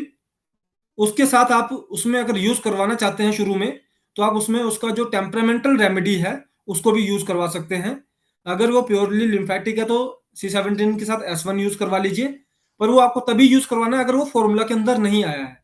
पर 80% चांस ऐसे होते हैं कि उनमें से कोई एक रेमेडी उस फॉर्मूला के अंदर आ चुकी होती है। अगर वो प्योरली लिम्फेटिक है तो S1 यूज करवाएं, प्योरली संगवाइन है तो A3 यूज करवाएं, और अगर वो मिक्स में है तो F1 का यूज आपको करवाना ही है। और उसके साथ आप उसकी जो डोमिनेंट है उसके रेमेडी भी यूज करवा सकते हैं। अगर वो लिम्फेटिक डोमिनेंट है तो आप उसमें S1 को यूज करवा लीजिए, अगर वो संगवाइन डोमिनेंट है तो A3 को यूज करवा लीजिए। तो ये था कॉन्सेप्ट ऑफ रैपिड डोज।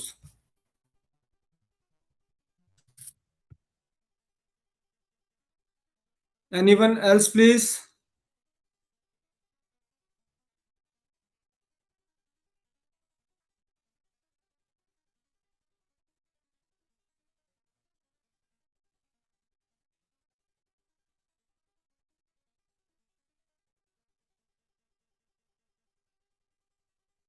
चलिए, जो सेकंड पार्ट ऑफ आज का लेक्चर है, अभी हम टेम्परामेंट डायग्नोसिस को डिस्कस कर रहे हैं। कल आपको 15 पॉइंट बताए गए थे, क्या आपने उन 15 पॉइंट को स्टडी करने की कोशिश की, उसको रीड आउट किया, उसको उन पॉइंट्स को पढ़ के सिर्फ थोड़ा सा उसको समझने की कोशिश की कि इसमें हम क्या करना जा रहे हैं या क्या कर रहे हैं?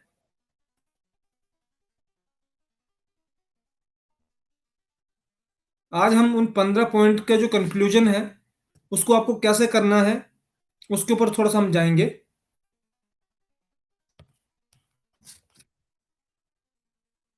फर्स्ट हम जो बेसिक, जो अगर हम 15 पॉइंट को कंक्लूड करें तो 4 तरह के पॉइंट के अंदर आते हैं। फर्स्ट है आपका चलने का ढंग, सेकंड है आपका नैन नक्श, आंखें, नाक, गाल, होंठ, स्माइल, उंगलियां, हाथ पैर की बनावट, नैन नक्श। थर्ड पॉइंट है आपका ईटिंग हैबिट्स, खाने का तरीका। और फोर्थ पॉइंट है आपका जनरल नेचर। जो जनरल नेचर है वो आपका इन सारी चीजों में सबसे जो बड़ा पॉइंट रखता है। पर अगर आपको इन 15 पॉइंट को कंक्लूड करना है तो इन 4 पॉइंट्स के अंदर वो कंक्लूड होता है। तो आज हम फर्स्ट जो पॉइंट हम डिस्कस करने वाले हैं वो है चलने के ढंग से। पर्सन के चलने के ढंग से हम कैसे डिसाइड करेंगे कि वो लिम्फेटिक है, संगवाइन है, या आप मिक्स टेम्परामेंट में है, तो कौन से डोमिनेंसी का है, आज हम उसके ऊपर डिस्कस करेंगे। उस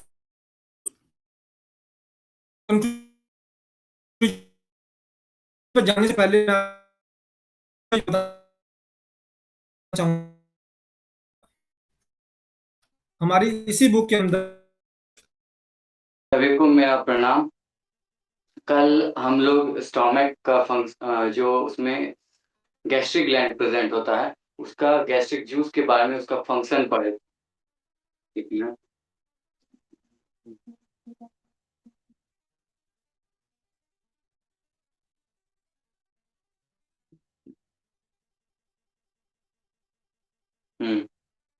तो कल हम लोगों ने गैस्ट्रिक ग्लैंड का से जो सिक्रेट करता है गैस्ट्रिक जूस, उसका फंक्शन पढ़े थे। तो उसको पहले डिवाइस कर लेते हैं, उसके बाद फिर हम स्मॉल इंटेस्टाइन पे मतलब छोटी आंत स्टार्ट करेंगे। तो सबसे पहले हम पढ़े थे कि जो गैस्ट्रिक जूस है वो गैस्ट्रिक ग्लैंड से सिक्रीट होता है। गैस्ट्रिक ग्लैंड जो है वो हमारे स्टोमक में प्रेजेंट होता है और उसी की सेल से बनता है। तो सबसे पहले देखेंगे कि गैस्ट्रिक जूस में क्या क्या प्रेजेंट होता है। गैस्ट्रिक जूस में पहले तो एंजाइम प्रेजेंट होता है। पहले तो वाटर और सॉरी 2 पार्ट्स में डिवाइड करते हैं, जिसमें वाटर जो है 99.5% रहता है, मतलब वाटर बेस्ड मटेरियल, और जो सॉलिड रहता है वो 0.5% मटेरियल रहता है। तो जो वाटर बेस्ड मटेरियल था उसमें एंजाइम प्रेजेंट था। एंजाइम में कौन-कौन सा? पेप्सिन, रेनिन, लाइपेज, अमाइलेज, गैलेक्टिनेज और यूरेज, ठीक है। और जो हमारा उसके अलावा जो था वो था म्यूकस और इंट्रिंसिक फैक्टर जो विटामिन B12 का एब्जॉर्प्शन कराता था। उसके बाद जो सॉलिड पार्ट में था 0.5%, उसमें था क्या? कैल्शियम, क्लोरीन, सल्फेट, पोटाशियम, ये सब था। उसके बाद हम लोग आए थे फिर फंक्शन ऑफ गैस्ट्रिक जूस पे। फंक्शन ऑफ गैस्ट्रिक जूस पे सबसे पहला फंक्शन था डाइजेस्टिव फंक्शन। डाइजेस्टिव फंक्शन में क्या था कि जो हमारा जो स्टमक है वो सबसे ज़्यादा ये डाइजेशन वो प्रोटीन का करवाता है, और उसके बाद अदर जो रेस्ट होता है उसका भी। तो सबसे पहले जो है उसमें जो एंजाइम था वो था पेप्सिन। पेप्सिन कहाँ से आता है? इनएक्टिव पेप्सिनोजेन जो हमारा चीफ सेल प्रोड्यूस करता है, उससे उस पर इनएक्टिव पेप्सिनोजेन पे HCl एक्ट करता है, जिससे वो एक्टिव पेप्सिनोजेन बनता है, जिसको हम लोग पेप्सिन कहते हैं। यही पेप्सिन पर HCl एक्ट किया तो फिर ये प्रोटीन को तोड़ता है प्रोटीएजेस और पॉलीपेप्टाइड्स में। उसके बाद रेनिन, रेनिन जो है ये मिल्क का डाइजेशन कराने में हेल्प करता है। फिर थर्ड हम लोग लैपेज पढ़े थे, ये क्या करता है? इस पे HCl एक्ट किया। ये ट्राइब्यूट्री मतलब जिसको बटर फैट कहते हैं, ठीक है, जो हम लोग घी खाते हैं ऑयली जो भी, तो वो ट्राइब्यूट्रीन में आता है। तो उसको तोड़ता है किसमें? फैटी एसिड में या ग्लिसरॉल में तोड़ता है। उसके बाद फिर था गैलेक्टिनेज। गैलेक्टिनेज क्या करता है? ये कोलेजन ऑफ मीट, मतलब जो मीट का प्रोटीन होता है मांस का, ठीक है, उसको तोड़ता है किसमें? पेप्टाइड्स में।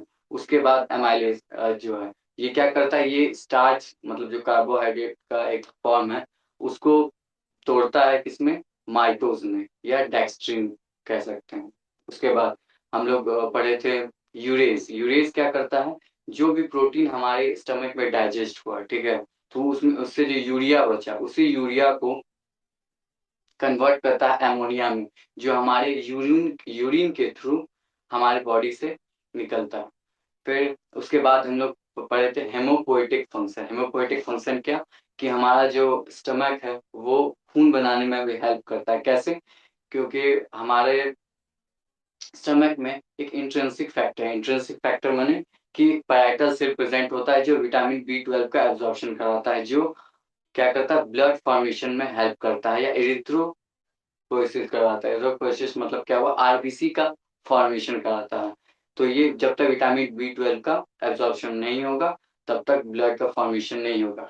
और अब्सेंस ऑफ इंट्रिंसिक फैक्टर मतलब विटामिन B12 का अगर ये एब्जॉर्प्शन नहीं हुआ तो इसको पर्शिनिया एनीमिया एक डिजीज है वो कॉज करता है, जो विटामिन B12 के अब्सेंस में होता है, और इससे खून की कमी भी होती है। उसके बाद हम लोग पढ़े थे कि प्रोटेक्टिंग फंक्शन।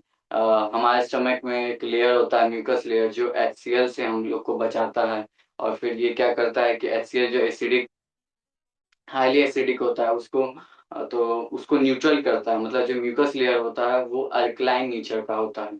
ये सब हम लोगों ने कल पढ़ा था। उसके बाद लास्ट था कि HCl जो है वो डाइजेशन कराने में हेल्प तो करता है ये, मतलब हर एक एंजाइम को। उसके बाद क्या करता है कि बैक्टीरिया को किल करता है, और इसके एक्शन को बैक्टीरियोलाइटिक एक्शन कहते हैं। मतलब स्टमक में जो भी बैक्टीरिया को किल करते हैं उस प्रोसेस को कहते हैं बैक्टीरियोलाइटिक एक्शन। इतना कल हम लोगों ने पढ़ा था। उसके बाद अब हम लोग स्मॉल इंटेस्टाइन स्टार्ट करेंगे। उससे पहले हम स्पिंस्टर पढ़ा देते हैं। पहले बता देते हैं कि स्पिंस्टर होता क्या है। स्पिंस्टर ये क्या करता है? हमारे बॉडी से बैक फ्लो और फूड को बचाता है। मतलब कि हम लोग जो खाते तो फिर वो ऊपर ना जाए। कभी कभी होता है कोई सोता है या उछलता है, तो ऐसा भी हो सकता है कि खाना फिर मुंह से बाहर निकल जाए, तो उसको बचाने के लिए एक स्पिंस्टर प्रेजेंट होता है, वो बताते हैं।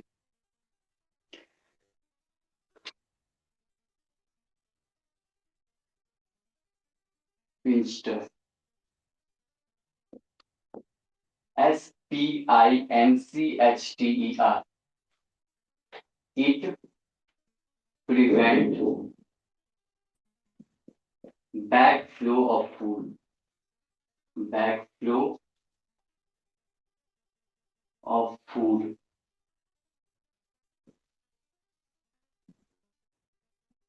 ये हमारे एलिमेंट्री कैनाल में जहां जहां पे ये प्रेजेंट होता है स्पिंस्टर, ये क्या करता है, फूड के बैक फ्लो को रोकता है ताकि वो फिर से बाहर ना निकल जाए, या उसको कब बाहर निकालना है वोमिटिंग के थ्रू, तो उससे जो सिग्नल जाता है, तो उसके लिए यहाँ पे स्पिंस्टर प्रेजेंट होता है, मतलब एक द्वार कह सकते हैं, मतलब डोर। तो सबसे ये 3 जगह प्रेजेंट होता है। सबसे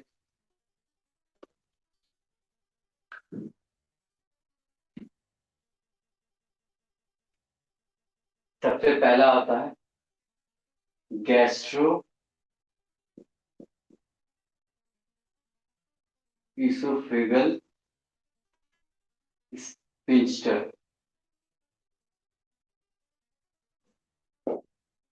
गैस्ट्रो इसोफेगल स्पिंस्टर ये कहाँ प्रेजेंट होता है, ये ठीक ओइसोफेगस जहाँ पे एंड होता है, उसके बाद स्टोमक जहाँ से स्टार्ट होता है, यहाँ पे प्रेजेंट होता है। और ये जो स्टमक में डाइजेशन होता है, ठीक है, मूवमेंट होता है उसके लिए, तो ये फूड के बैक फ्लो को होने से रोकता है, जिसकी वजह से यहाँ पे डोर प्रेजेंट होता है, और इस डोर को हम लोग कहते हैं गैस्ट्रो इसोफेगल स्पिंस्टर।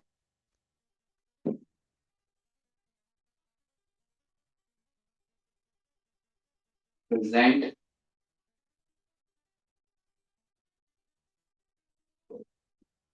between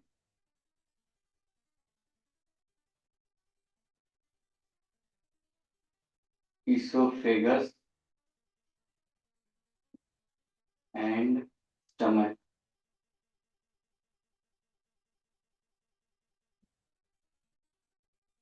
ये पहला हो गया।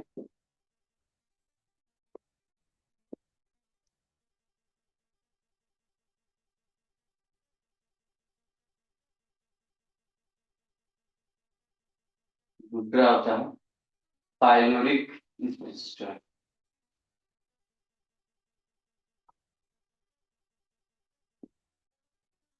ये कहाँ प्रेजेंट होता है, ये स्टमक और स्मॉल इंटेस्टाइन, जो स्मॉल इंटेस्टाइन का फर्स्ट पार्ट है ड्यूडेनम, उसके बीच में प्रेजेंट होता है।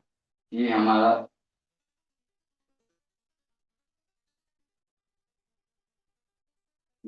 Stomach,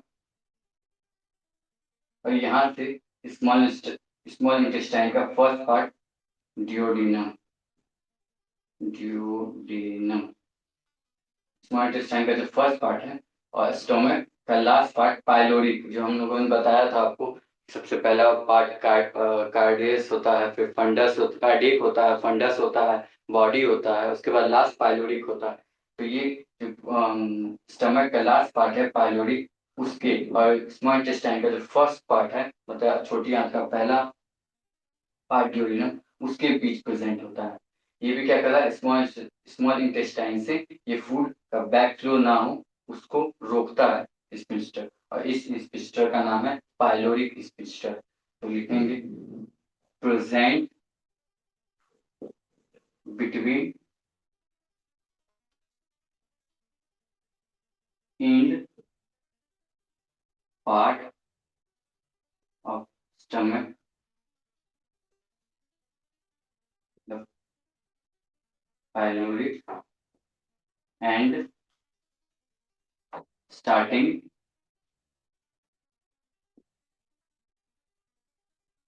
part of small intestine,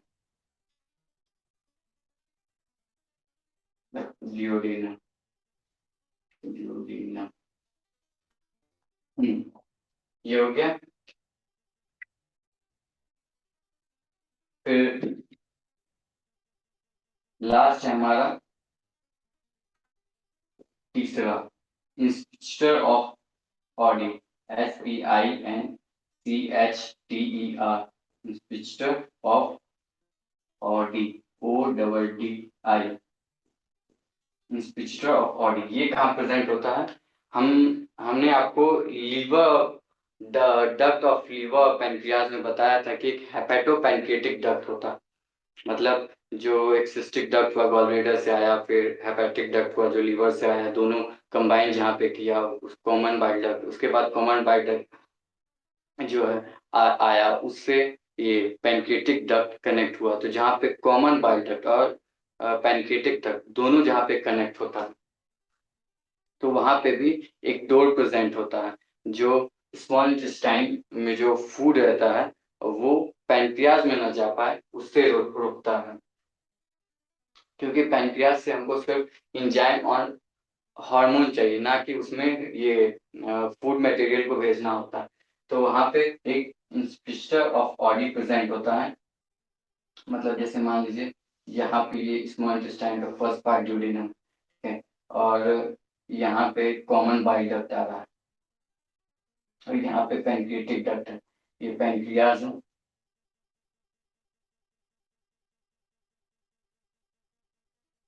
ये पैनक्रियाज है, ये common bile duct, pancreatic duct, ये दोनों जहाँ पे मिला ये हेपेटोपेनक्रियाटिक डक्ट, हेपेटोपेनक्रियाटिक डक्ट और स्मॉल इंटेस्टाइन का फर्स्ट पार्ट जो ड्यूडेनम है, यहाँ पे एक डोर प्रेजेंट होता है जिसको हम लोग बोलते हैं इंस्पिक्टर of Audi.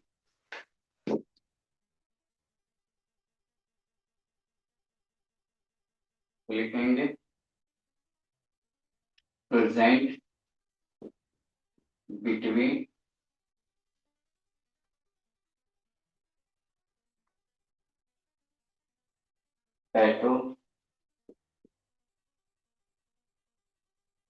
Pancreatic duct and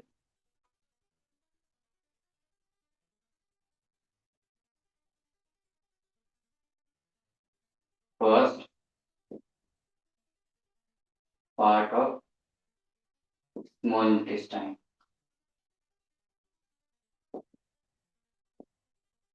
duodenum. तो ये बस यही था इंस्पिक्टर जो बैक फ्लो ऑफ फूड को प्रिवेंट करता है। सबसे पहला जो था वो गैस्ट्रो इसोफेगल इंस्पिक्टर जो प्रेजेंट होता है इसोफेगस और स्टोमक के बीच में, ताकि स्टोमक से वो फूड का बैक फ्लो ना हो पाए, मतलब फूड फिर से बाहर ना आ पाए, उसका प्रॉपर स्टोमक में डाइजेशन चलते रहे।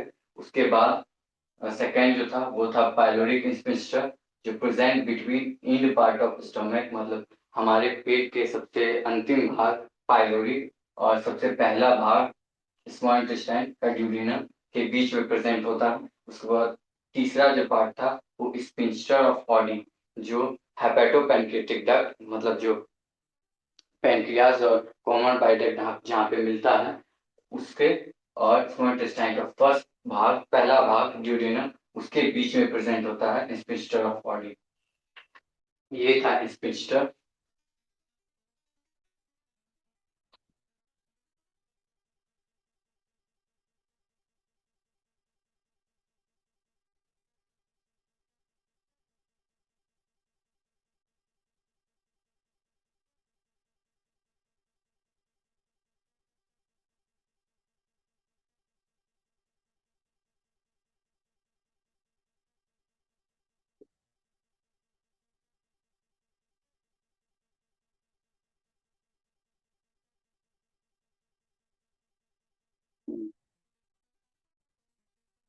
ये खत्म हो गया, और कुछ पार्ट स्टमक का बचा हुआ है कि स्टमक में जो फूड स्टे करता है, जो मतलब जो फूड कंपोनेंट जो भी हम खाते हैं तो उसका कंपोनेंट कितना देर तक, कौन जैसे प्रोटीन कितना देर तक डाइजेस्ट होता है, फिर कार्बोहाइड्रेट कितना देर तक रुकता है, फैट कितना देर तक रुकता है, तो वो हम बताएंगे।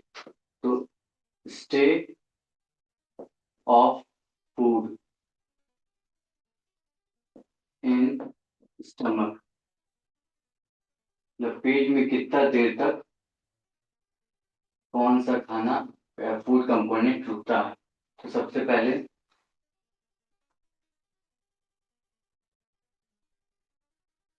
कार्बोहाइड्रेट,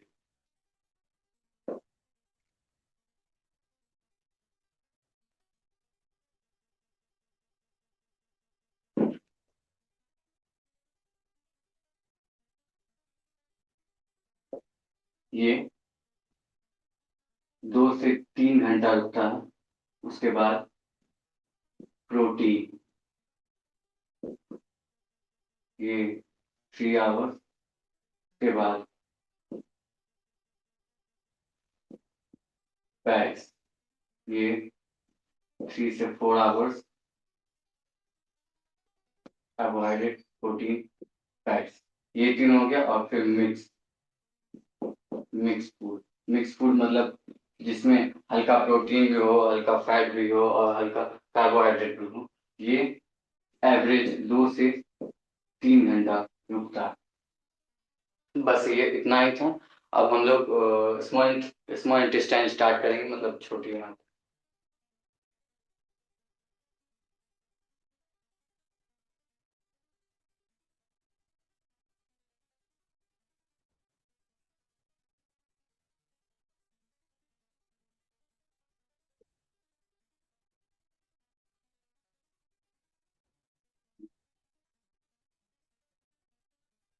स्मॉल इंटेस्टाइन मतलब हिंदी में कहें तो इसको छोटी आंत। इसका जो लेंथ होता है वो 6 से 7 मीटर लॉन्ग होता है, लंबा होता है। और ये नैरो ट्यूब लाइक स्ट्रक्चर होता है, ट्यूब पाइप जैसा होता है और नैरो मतलब गोल जैसा होता है, ठीक। और फिर मोस्टली फूड एब्जॉर्ब, मतलब सबसे ज्यादा जो फूड एब्जॉर्ब होता है वो स्मॉल इंटेस्टाइन में होता है। डाइजेस्ट का बात नहीं कर रहा हूँ मैं, एब्जॉर्ब का। सबसे ज्यादा एब्जॉर्ब जो फूड होता है वो स्मॉल इंटेस्टाइन में होता है। उसके बाद inside small intestine special type of cell present, कि स्मॉल इंटेस्टाइन के अंदर एक स्पेशल टाइप का सेल प्रेजेंट होता है जिसको हम लोग कहते हैं माइक्रोविलाई। वो फिंगर लाइक प्रोजेक्शन होता है, मतलब कि जैसे उंगली होता है ना, ऐसे ही उसमें एक सेल टाइप का प्रेजेंट होता है जो एब्जॉर्प्शन कराने में हेल्प करता है। और अब हम देखेंगे कि स्मॉल इंटेस्टाइन का पार्ट्स। तो पार्ट्स ऑफ स्मॉल इंटेस्टाइन ये 3 पार्ट्स में डिवाइड करता है। पहला ड्यूडेनम, दूसरा जेजुनम और थर्ड इलियम। सबसे पहला ड्यूडेनम।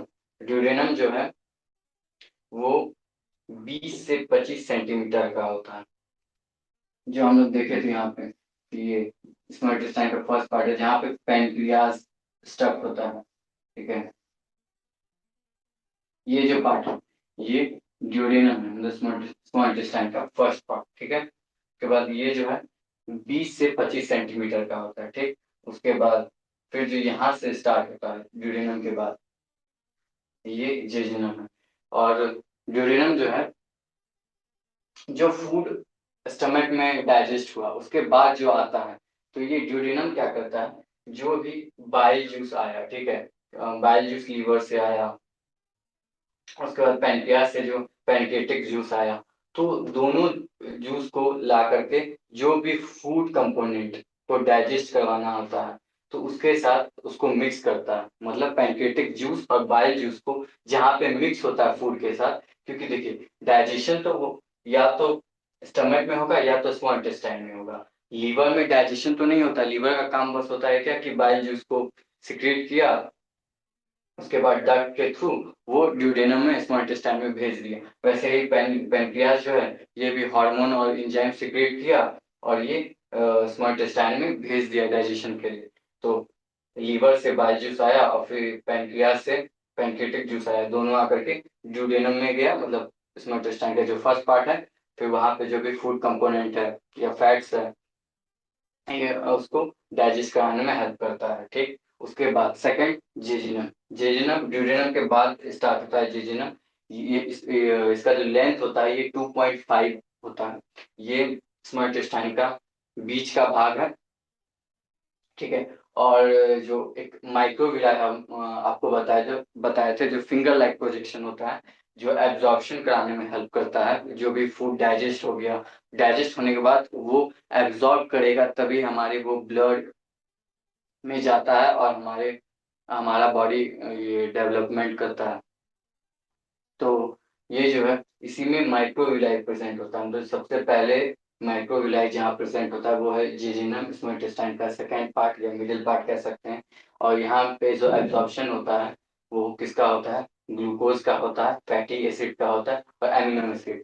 तो जेजिनम जो है वो 2.5 मीटर का होता है। ये स्मॉल इंटेस्टाइन का बीच का पार्ट होता है और इसी में माइक्रोविलाई प्रेजेंट होता है और इसी में सबसे पहले एब्जॉर्प्शन होता है। तो उसमें जो सबसे पहला एब्जॉर्प्शन होता है वो ग्लूकोज का होता है, फिर फैटी एसिड का होता है, फिर एमिनो एसिड जो है वो हो गया आपका प्रोटीन का सबसे स्मॉलेस्ट यूनिट, जो प्रोटीन डाइजेस्ट कर जाता है। उसके बाद एमिनो एसिड भी बचता है। ठीक, उसके बाद थर्ड पार्ट है इलियम। इलियम जो ये इंड पार्ट है, सबसे लास्ट पार्ट, जो कनेक्ट करता है लार्ज इंटेस्टाइन से।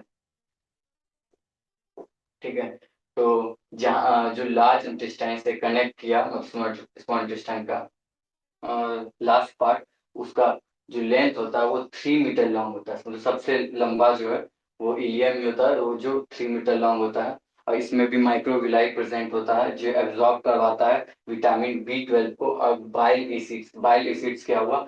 जो भी फैट्स को डाइजेस्ट करवा दिया by by the help of bile. मतलब बाइल जूस के हेल्प से जो भी फैट्स का डाइजेशन हुआ, उसके बाद जो बचता है वो बाइल एसिड्स के फॉर्म में आता है। इसी वो एब्जॉर्ब करवाता है इलियम।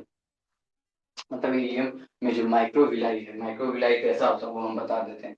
जैसे ये स्मॉल इंटेस्टाइन है, ठीक है, ये जो है ये ट्यूब लाइक स्ट्रक्चर होता है और ये नैरो होता है, इसमें सर्कुलर होता है ये, ठीक है। तो इसी के वॉल पे ऐसे ऐसे माइक्रोविलाई प्रेजेंट होता है। यही माइक्रोविलाई में ब्लड वेसल्स होता है, ठीक है। और यही जो ब्लड वेसल्स हैं, ये माइक्रोविलाई इससे एब्जॉर्ब करके ब्लड में भेजता है। मतलब ये जो माइक्रोविलाई है, ये एब्जॉर्ब किया ग्लूकोज का, फैटी एसिड का, एमिनो एसिड का, विटामिन का या बाइल एसिड का, इस सब का जो एब्जॉर्ब किया, फिर ये ब्लड वेसल्स में, इसमें ब्लड वेसल्स सब भी प्रेजेंट होता है। ये ब्लड वेसल्स के थ्रू ब्लड में भेजता है।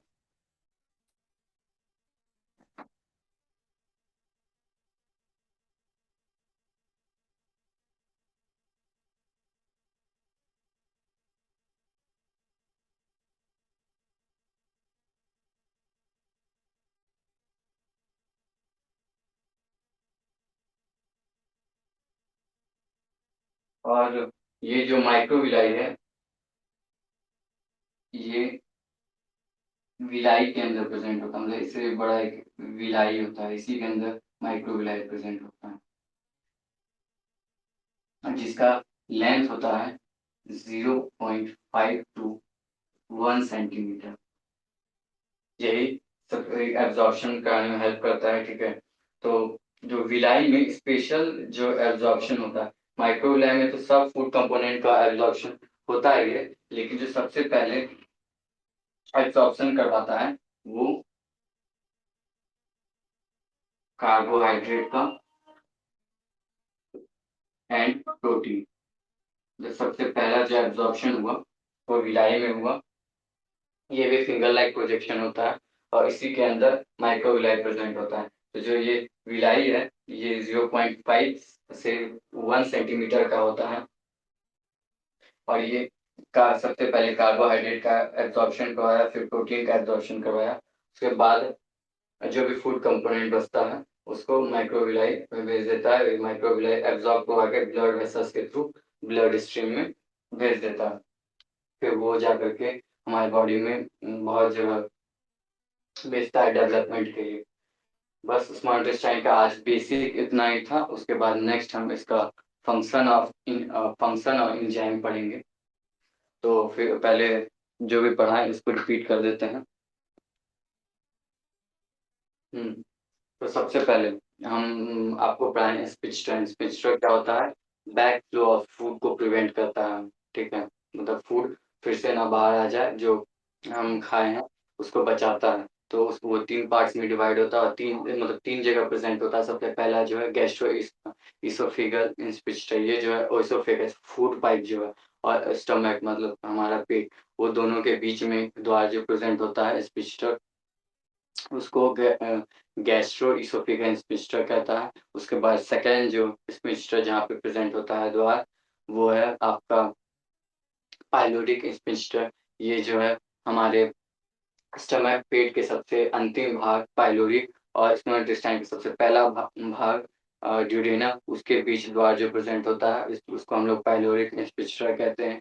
ये भी बैक फ्लो ऑफ फूड को होने से बचाता है। हम स्मॉल इंटेस्टाइन में जो डाइजेस्ट करने के लिए खाना भेजा गया वो फिर से ऊपर ना आ जाए, उससे बचाने के लिए वहाँ पे पाइलोरिक स्पीच ट्रैक होता है। उसके बाद थर्ड और अंतिम स्पीच ट्रैक जो प्रेजेंट होता है वो होता है स्पीच ट्रैक ऑफ ऑडी। ये किसके बीच प्रेजेंट होता है, ये हेपेटोपेनक्रियाटिक डक्ट, मतलब पेनक्रियाज और लीवर से जो भी डक्ट आया, ठीक है, जो जहाँ पे मिला उसको हेपेटोपेनक्रियाटिक डक्ट कहते हैं। हेपेटोपेनक्रियाटिक डक्ट और ड्यूडेनम, इसके बीच प्रेजेंट होता है आपका स्पीच ऑफ ऑडी। ये क्या करता है कि ये जो आपका स्टमक से स्मॉल इंटेस्टाइन में फूड आ रहा है, ठीक है, वो पैनक्रियाज में ना चल जाए, क्योंकि पैनक्रियाज का सिर्फ काम है कि एंजाइम और हार्मोन को प्रोड्यूस करना, ना कि उसमें ये खाना को भेज के डाइजेस्ट करवाना। और वो तो वही हेपेटो पैनक्रियाटिक डक्ट और ड्यूडेनम के बीच में जो द्वार प्रेजेंट होता है उसको स्पीच ऑफ ऑडी कहते हैं। उसके बाद हम स्टार्ट किए थे स्मॉल इंटेस्टाइन, जिसका लेंथ होता है 6 से 7 मीटर लॉन्ग, और ये ट्यूब लाइक का स्ट्रक्चर होता है, और ये इसमें सबसे ज्यादा फूड का एब्जॉर्प्शन कराता है, क्योंकि डाइजेशन होने के बाद एब्जॉर्प्शन होगा तभी वो हमारे ब्लड में जाता है। उसके बाद ये स्मॉल इंटेस्टाइन में special type of cell present होता है जो फिंगर लाइक प्रोजेक्शन होता है, जिसको हम लोग माइक्रोविलाई कहते हैं।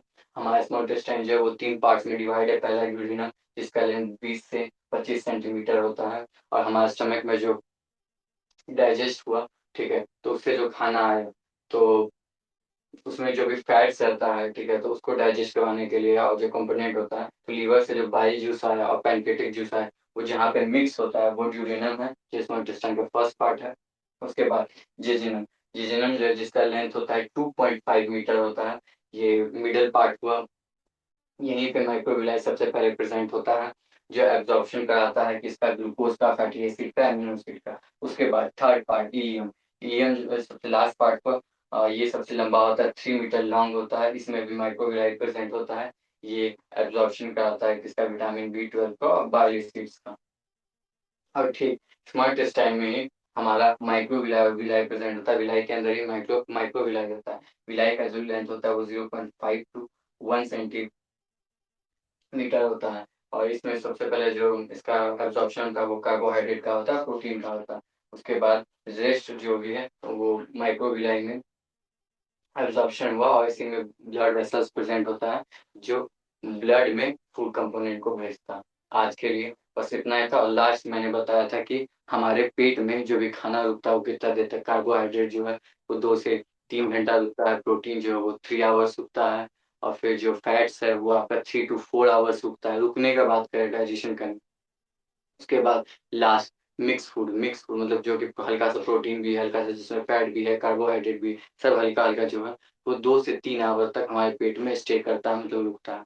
आज के लिए बस इतना ही था, और फिर नेक्स्ट जो क्लास होगा उसमें हम लोग फंक्शन ऑफ स्मॉल इंटेस्टाइन मतलब छोटी आंत पढ़ेंगे, और उसके एंजाइम के बारे में पढ़ेंगे, उसके डाइजेशन प्रोसेस को पढ़ेंगे। थैंक यू, आज के लिए बस इतना ही। Thank you Shubham.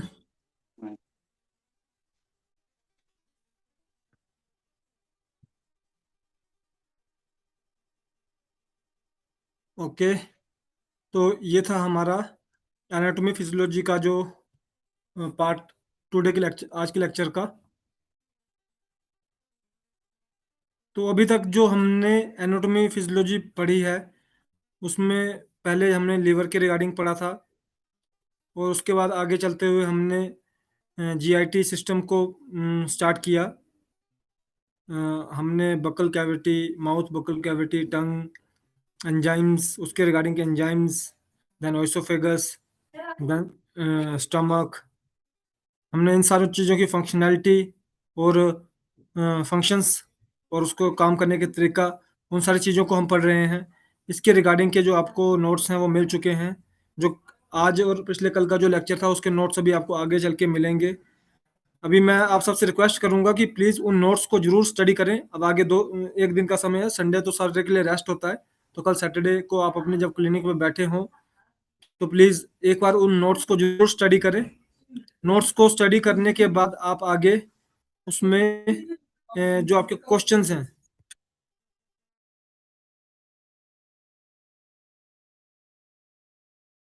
जो आपके क्वेश्चंस हैं उनको आप क्रिएट कीजिए और फिर हम इन जो क्वेश्चंस है वो पहले हमें पहले वो क्वेश्चन प्रोवाइड करवा दें, ताकि नेक्स्ट डे ये उस क्वेश्चन को, ऐसी कोई बात नहीं है आप आज क्वेश्चन पूछेंगे आज उसका रिप्लाई भी करेंगे, पर अगर आप सारे लोग अपने क्वेश्चन को प्रोवाइड करवाएंगे तो हमारे पास एक पूरा डाटा होगा और फिर उनको हमें आगे रिप्लाई करने में ईजी हो जाएगा।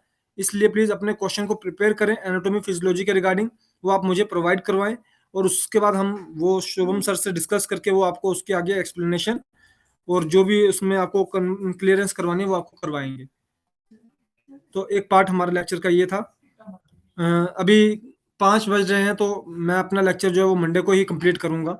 आज के लिए जो हमारा सेशन था वो कंप्लीट होता है। अभी हमने बेसिक डिस्कशन पूरी की, हमने रिवीजन किया था क्रिएशन ऑफ डाइल्यूशन को, और उसके बाद हम टेम्परामेंट को आज स्टडी नहीं कर पाए हैं, उसको हम मंडे को थोड़ा सा उसको स्टडी करेंगे। तो मैं डाइल्यूशन की जगह जो 1 घंटा मेरा रहेगा उसमें मैं टेम्परामेंट डायग्नोसिस को ही अच्छे से थोड़ा सा एक्सप्लेन करने की कोशिश करूंगा। और उसके अलावा वंदना मैम ने आज हमारा जो बल्कि यूट्रस है उसके ऊपर हमें जो ट्रीटमेंट एंड उसके क्या सिम्टम्स हैं उसके रिगार्डिंग हमें लेक्चर किया। तो मैं उम्मीद करता हूं कि आप सभी लोग जो वो आपको अभी तक उन्होंने डिटेल्स बताई हैं डिजीज वाइज, उसको आप नोट कर रहे हो। आखिर में एक डिजीज के अंदर किस तरह के सिम्टम्स होते हैं, किस तरह से जो हमें लगता है कि वो डिजीज हो सकती है पर असल में वो एक सिम्टम है, उस चीज को समझने की हमें बहुत जरूरत होती है प्रैक्टिस के अंदर। क्योंकि मैक्सिमम टाइम जब कोई पर्सन रिजल्ट वर्क कर रहा है इलेक्ट्रोपैथी में, रिजल्ट तो मिल रहा है पर बार बार उसका रिजल्ट खराब हो रहा है या उसको रिजल्ट नहीं मिल पा रहा है, तो वो 100% श्योरिटी है कि वो डिजीज की बेसिक कोज, मेन कोज के ऊपर वो वर्क नहीं कर रहा है, वो डिजीज के सिम्टम को ही लेके चला है। तो उस चीज को ध्यान में रखते हुए हमें उन सारी चीजों को आगे चल के हमें डायग्नोस बनाना चाहिए उस तरह से, और उसका जो प्रिस्क्रिप्शन है वो उसी तरह से प्रिपेयर होता है। तो डायग्नोसिस जो है वो हमारा बहुत इंपॉर्टेंट सब्जेक्ट है। और जैसा मैंने आपसे शेयर किया था कि डायग्नोसिस के लिए आप प्लीज़ जो अल्ट्रासाउंड है उसको आप करवाते हैं जब, तो वो आप फ्रेश अल्ट्रासाउंड जरूर करवाएं। डायग्नोसिस में बेसिक जो अगर हमें एज ए इलेक्ट्रोपैथ देखना है कि क्या क्या डायग्नोसिस होने चाहिए, तो उसमें हमारा kidney function test, liver function test, फिर आपका लिपिड प्रोफाइल, फिर CBC, ये आपके मेन तो आपके होने चाहिए टेस्ट, ये 4 तो आपके मेन होने चाहिए टेस्ट।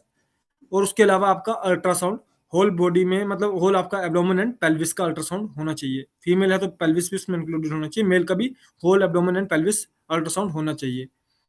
इससे हमें उसकी बॉडी लैंग्वेज का बहुत अच्छी तरह से मालूम पड़ जाता है, चाहे वो कोई भी डिजीज हो, चाहे स्किन की डिजीज हो, चाहे आपको पता नहीं चल रहा है क्या डिजीज है, उसमें इन चीज़ों का थोड़ा ध्यान जरूर रखें।